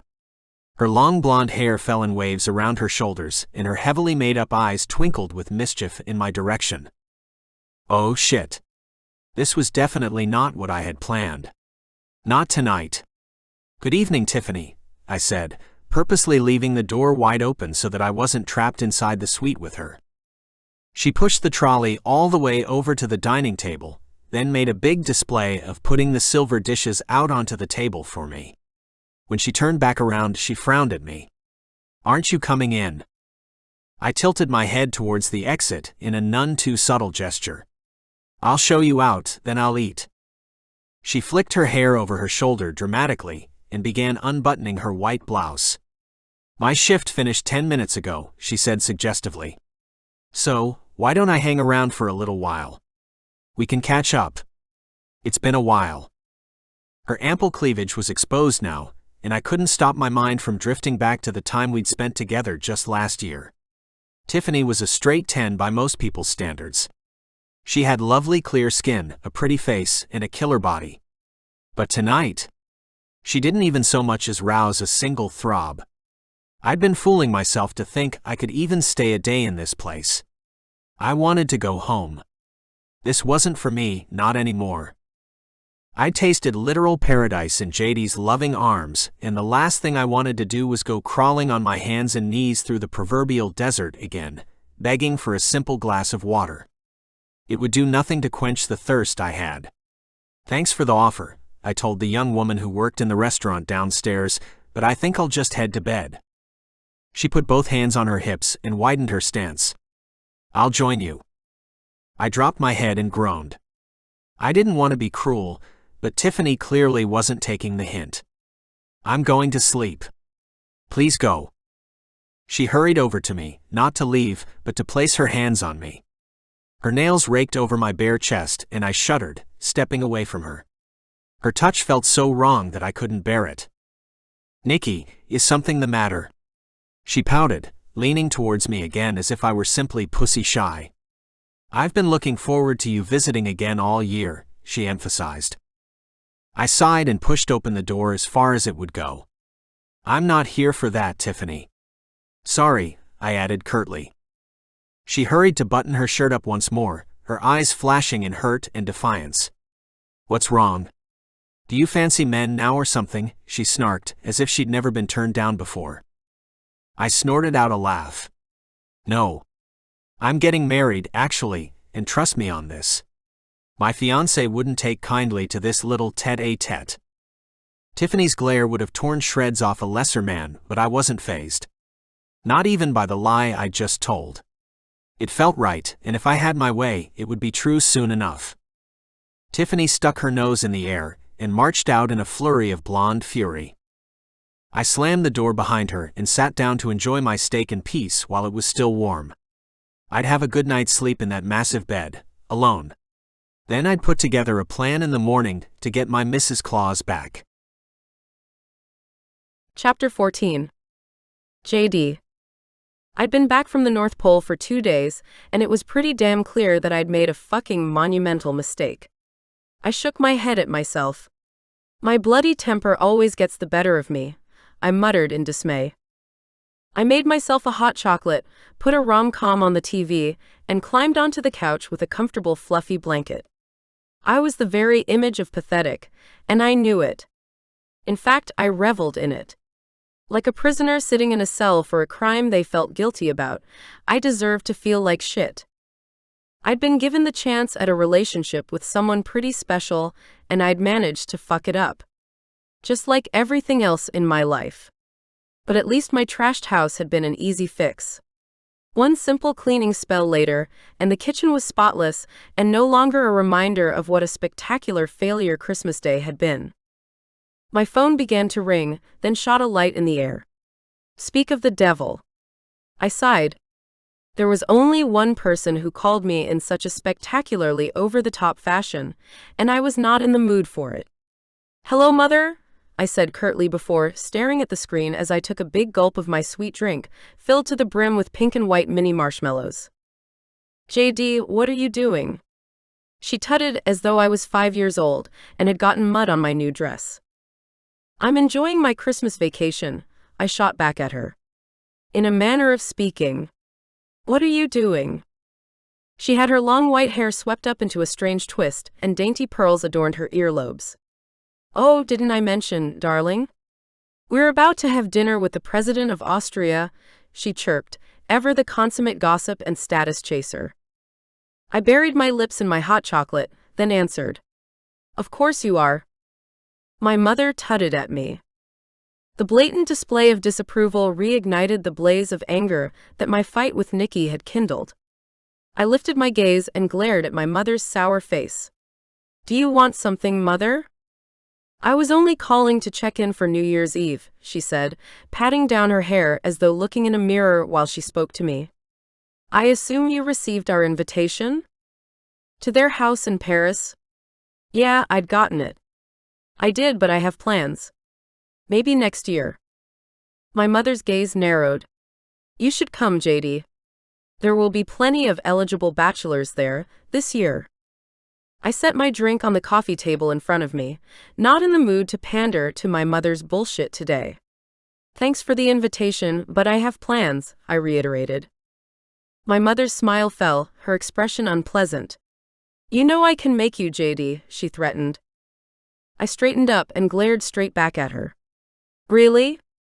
I reached into my well of magic and snapped my fingers, transporting my mother from her house to my home in an instant. She stood before me for the first time all year.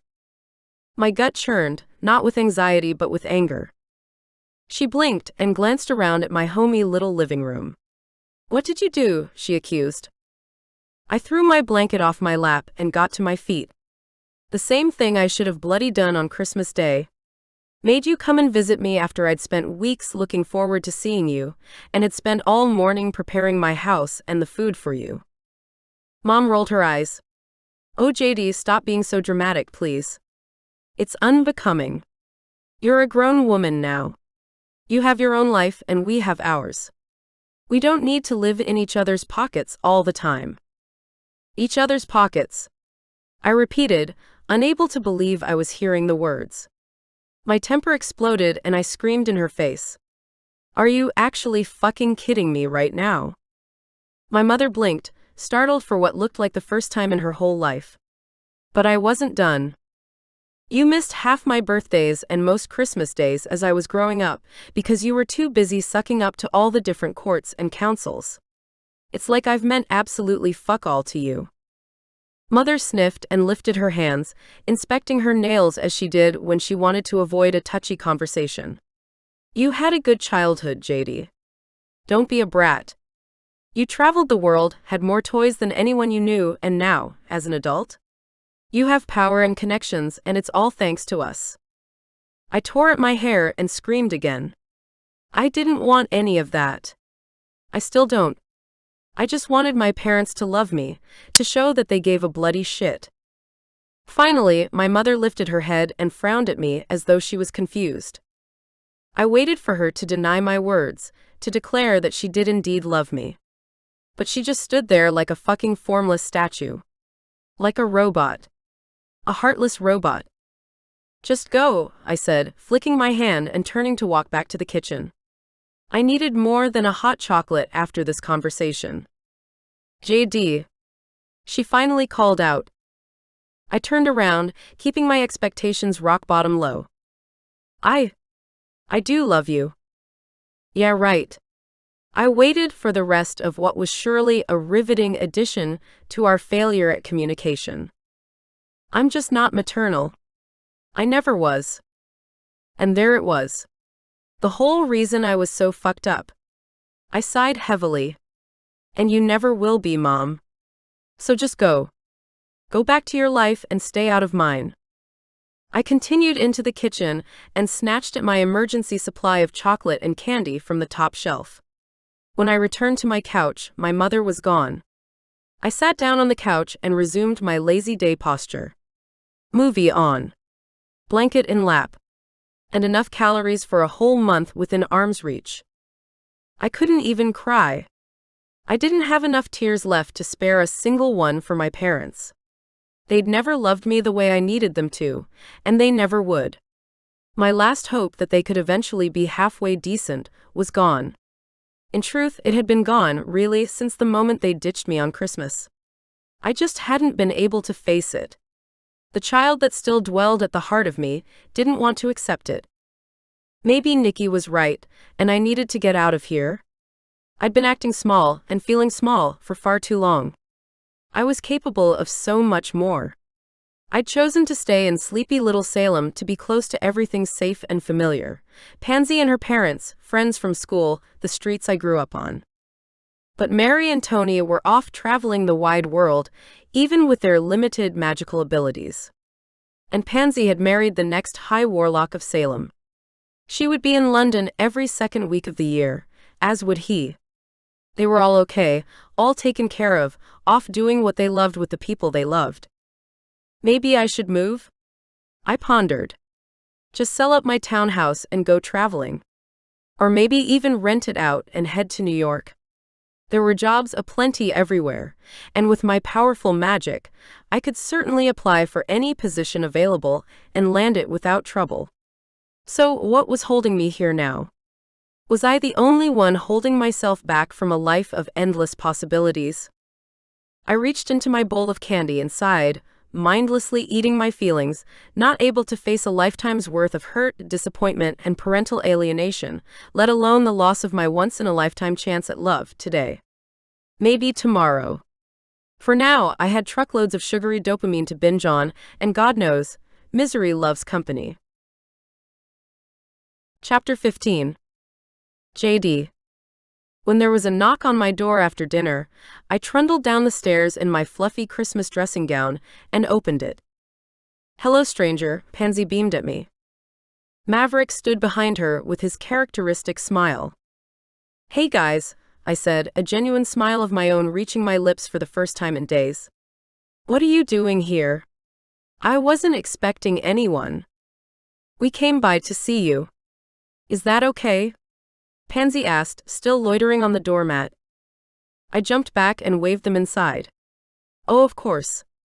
Always. You know you can just bust on in here anytime. My wards let you teleport right in, Pansy." Not that my best friend had ever crashed my privacy like I did hers. Pansy laughed. "You know I can't transport myself magically like that." "But I can," Maverick said, brushing the snow off his boots on my doormat. "So, if you alter your wards to accept my magic, JD, I'll send her over anytime you want." My laugh sounded more like a sob, but I immediately cast a spell over my wards, allowing Maverick full access. It's done. The fact that he could tell I needed Pansy right now meant a lot to me. "Thank you, Mav." Maverick opened his arms wide. I went to him without a second thought, hugging him tight, my eyes closed. I needed his kind of strength. "You know you're my best friend too now," he said into my hair as he hugged me back. I nodded against his chest, unable to speak, to find the words that would convey just how I felt. Pansy's hand slipped into mine and tugged me gently out of her husband's embrace and into a hug of her own. "I'm sorry about your mom and Christmas and everything, JD," she offered softly. I pulled back and wiped at the tears that had traitorously spilled down my cheeks. "You know," I said, "same shit, different day." I shut the front door and pulled my dressing gown tighter around my body. "So, what are you guys really doing here? Not that you aren't welcome, but there has to be a reason. This time of the year is crazy busy, especially for you two." Surely they had family events, as well as fancy festive work soirees to attend. "Can we sit for a minute?" Pansy asked, gesturing to the couches in the main living area. "Oh, of course," I said, moving over to the couch and flicking my hand out to tidy the area of the crumpled blankets, candy wrappers, and sunken pillows. Once it was tidy, I sat down and patiently waited for them to reveal all. They sat together on the big armchair, which meant Pansy was practically seated in her husband's lap. I didn't have the heart to separate them. They were just too cute and obviously happy that way. My broken heart would just have to deal. "Go on," I said to Pansy. "Spit it out." She tilted her in thought. "What happened with Santa?" she gently asked. I covered my face with my hands. "Oh my God, I forgot you even knew about that." Here I was wallowing in my grief, happy in the knowledge that no one else knew about yet another of my failed relationships, but Pansy had been there. She'd met Nikki. How could I forget? The whole thing had been a bloody whirlwind. Pansy's hands grabbed my wrists as she pulled my hands down, then sat on the couch next to me. "What happened?" I heaved a sigh and gave her the quick version. "Basically, we got too hot and heavy too fast, and I freaked out. Then he freaked out. Then it became clear that Santa is a bit of a man whore, so I lost my shit and zapped him to Canada." Maverick burst out with laughter, tears in his eyes. Pansy and I both turned to stare at him. The next High Warlock shook his hand at me. "Apologies. Apologies. That was just the most amazing deduction of events I've ever heard in my life. Just brilliant." I didn't really know what he was talking about. It was just the truth. Pansy gripped my hands and tugged my attention back to her. "So you guys had a fight over nothing?" "No," I defended. "We don't suit each other. I think that's obvious." Pansy's lips quivered as she tried not to laugh. From what I could see, you two were positively besotted with each other." I tugged one of my hands free and ran it through my tangled hair in frustration. Yeah, well, we're not. Or Nicky wouldn't be fucking his way through Canada as we speak. Maverick coughed a little oddly, as if there was something they knew that I didn't. Pansy turned to glare at him. Guys, what's going on? I asked them. Well, Mom and Dad got a call from Nicky actually, Pansy admitted. They did? I gulped as my heart began to beat a little harder. What did he want? I folded my arms into my dressing gown sleeves, feeling strangely shivery all of a sudden. Well, he wanted to come and see you, actually. But Mom and Dad don't have enough power to transport someone like Santa across the country, and neither do I. Pansy glanced across at her husband. I stared at Maverick, afraid to ask the question. There was only one person in Pansy's family who had the same levels of power as I did, and that was the man sitting right across from us. He wanted to see you, Maverick explained softly. But we made him wait until we got back from London so we could check him out ourselves. Pansy grunted in a scoffing sort of way. Well, we had to make sure his intentions were true before we let him see you. You might be the more powerful witch, JD, but I'll never stop being protective of you. My jaw dropped open, but I didn't know what to say. Maverick continued. He's been chomping at the bit at Pansy's shop, waiting for our return. I jumped to my feet, almost tripping over the hem of my silly festive dressing gown. He's here. I gasped. In Salem. He's waiting outside actually, Maverick said, rising to his feet and moving toward the front door. Can I let him in? I stared at Pansy, wide-eyed for help. She nodded sagely. Turning back to Maverick, I said, all flustered now. Yeah. Hang on. I waved my arm over my slovenly, sorry sack appearance and turned myself back into the red dress-wearing chic Mrs. Claus Nicky had first met. I even pulled out my new white shoes. Okay, I said, nodding at Maverick like he was the doorman and not the next high warlock. I'm ready. Maverick opened the door with a flourish, and there he was, my dream man, my fairy tale, come to rescue me from the life I had outgrown long ago. Hi JD, Nicky said, taking a step inside. Snow had fallen on his clothes and hair, making him glisten under the lights. Hi, I barely managed, even though I had so much more I wanted to say. I think we'll head home, Pansy said all of a sudden, pulling me into a hug, before rushing over to her husband. So nice seeing you again, Nicky. Nicky shook Maverick's hand and thanked him, though he barely took his eyes off me for a second. JD. Pansy called out. I begrudgingly dragged my gaze away from the hunky man in my living room. Call me in the morning. Okay? I nodded. It was all I could do. Pansy glowered and narrowed her eyes at me. Make sure you do, or I'll get Maverick to magic me in here to check on you. Heat flushed my cheeks as I imagined exactly what Pansy might be walking into if everything went well. Okay, hun, I promise. I will. Seemingly satisfied with my response, Pansy inclined her head in return. Good night then, she said, waving her hand and dragging her husband out the door after her. And then we were alone in my little townhouse in Salem. Just me and the magical, drop-dead gorgeous Mr. Claus. My heart raced. Chapter 16. Nicky. JD was even more beautiful than I remembered her being, though her eyes seemed sad and lacked the sparkle I'd come to expect in her gaze somehow. Do you want something to eat or drink? She asked suddenly, breaking the silence and taking a step towards the kitchen. The layered skirts of her dress swooshed around her, making her look like some sort of 50s movie icon. I can make you anything you like, though, now that I think about it, my magic is a bit zapped from dealing with my mother earlier. What happened? I asked, closing the space between us so I wasn't so far away from her. JD shrugged, her creamy shoulder calling out for my lips. I just called her out on her crap, basically. I'm sick of wishing for decent parents. And I can't believe I've spent my life hoping they'd finally start loving me. People don't change. Not like that. It was irrational of me to ever think they could. I reached out for her, wrapping a hand around her waist and drawing her close. She didn't fight me or try to walk away. In fact, she melted right into me with a sigh of relief, like it was the most natural thing in the world. Like it was where she belonged and where she wanted to be.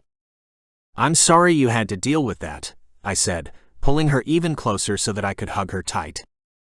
She rested her head on my chest and burrowed in, just snuggling into me like a kitten seeking warmth, security, and love. We stood like that for so long, I almost forgot why we'd fought and ever been apart. But moments later, the peace that had fallen over us like a soft blanket of snow was disrupted, and we were forced back into reality. "How was your vacation?" JD asked hesitantly. I chuckled in response.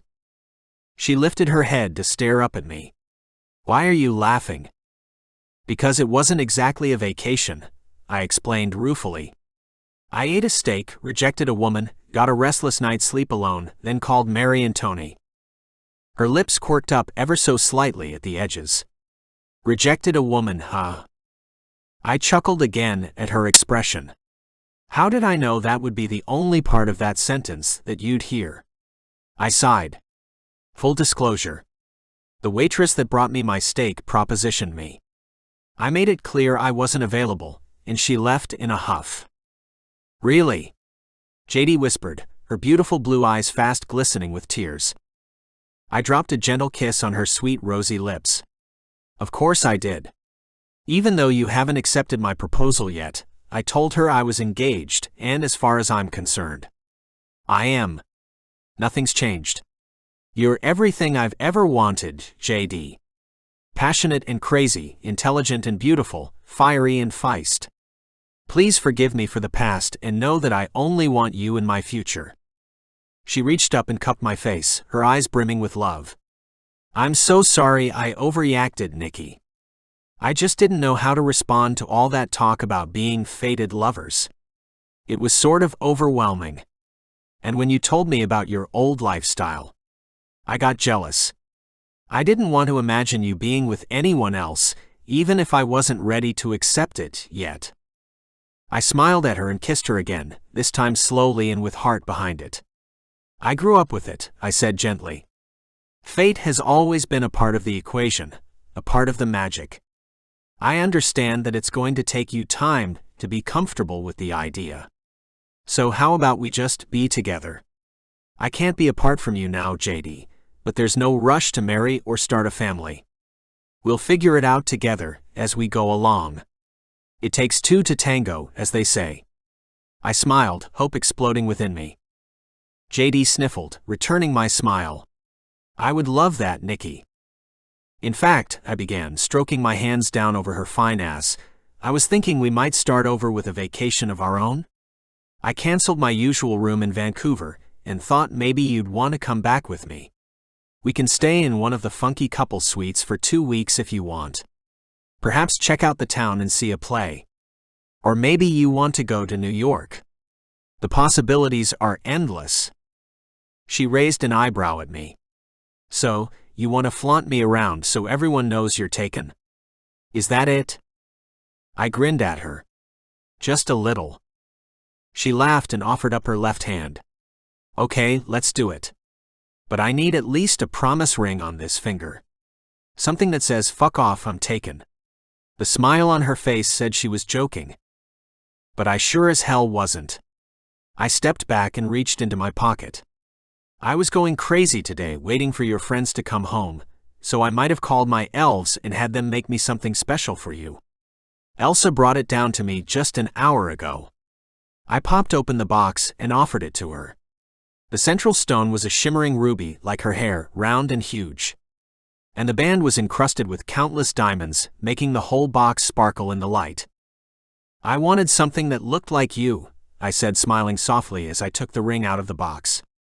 With her vibrant red hair, beautiful skin, and amazing bright smile, it was perfectly her. "Will you wear it and be mine?" She nodded, a fresh wave of tears welling in her eyes. I slid it on her finger, my whole world falling into place once more. This was right. Righter than right. I felt it in my very soul. She stared down at the ring.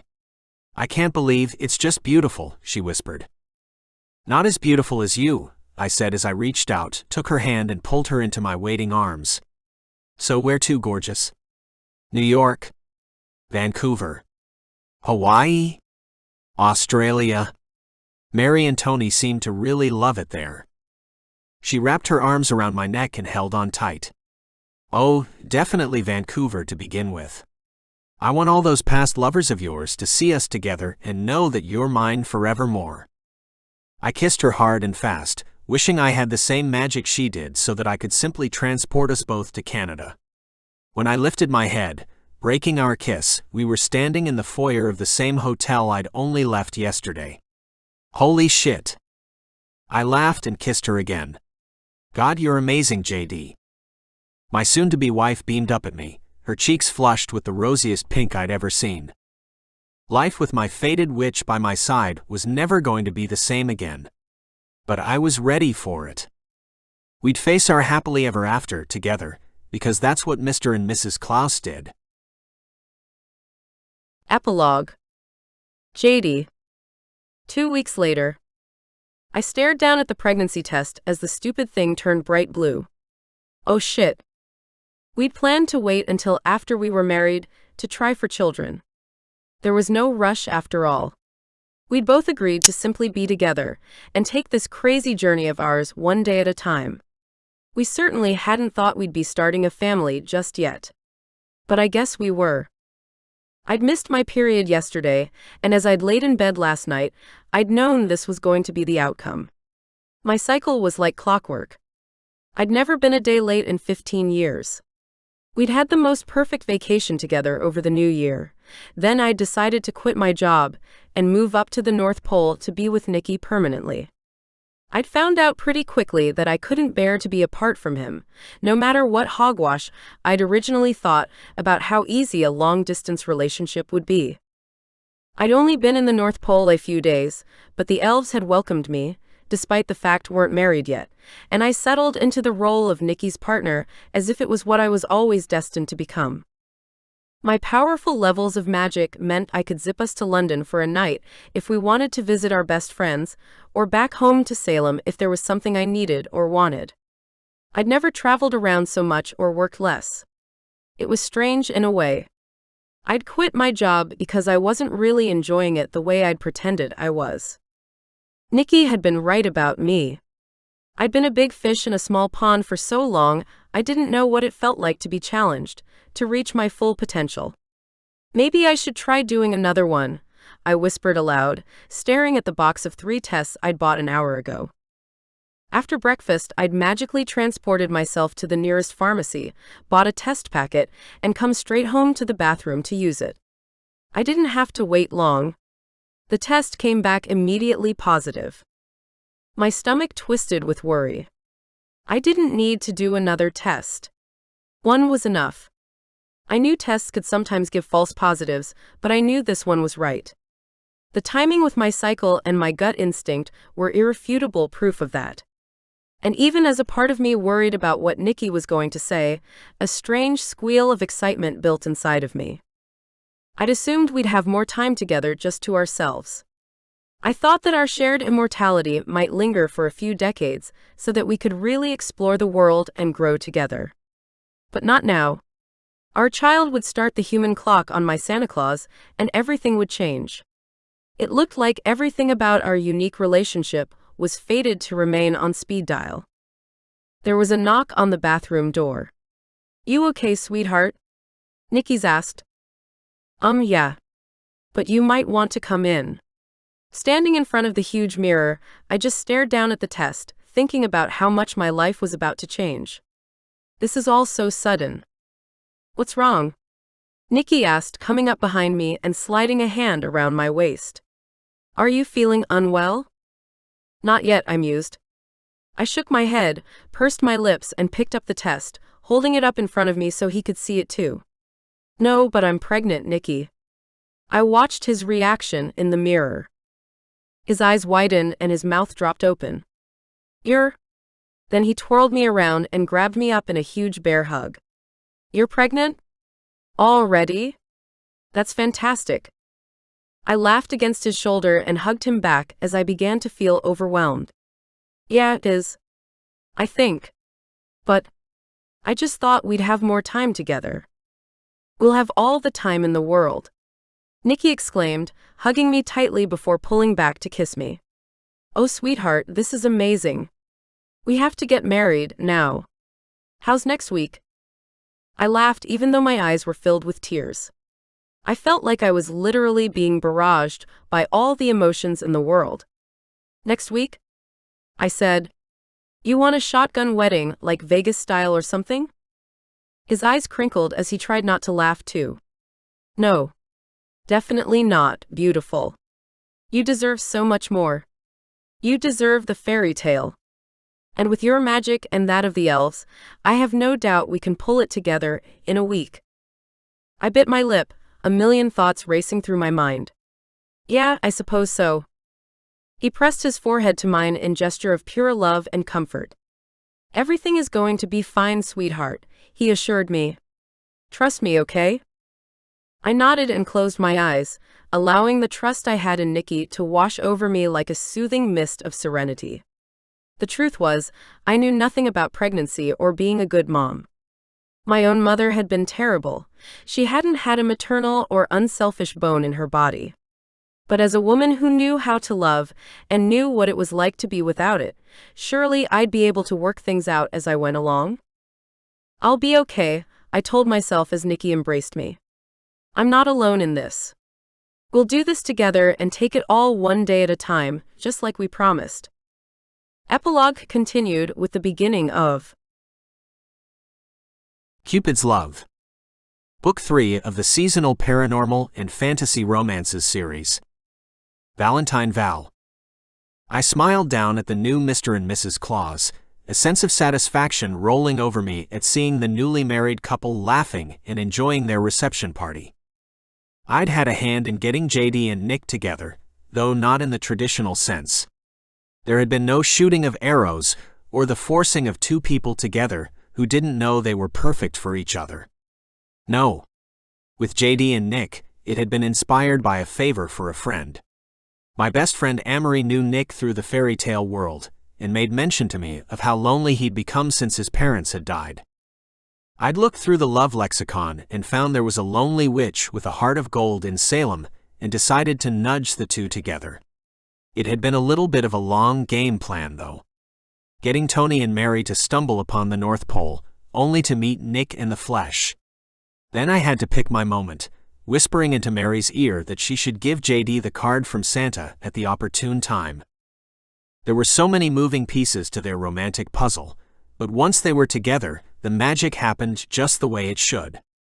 There weren't many things better than a fated, passionate, and all-consuming love. And Nick and JD had it in spades, and together they would soon bring a precious little child into the world, one who would grow in its beautiful light.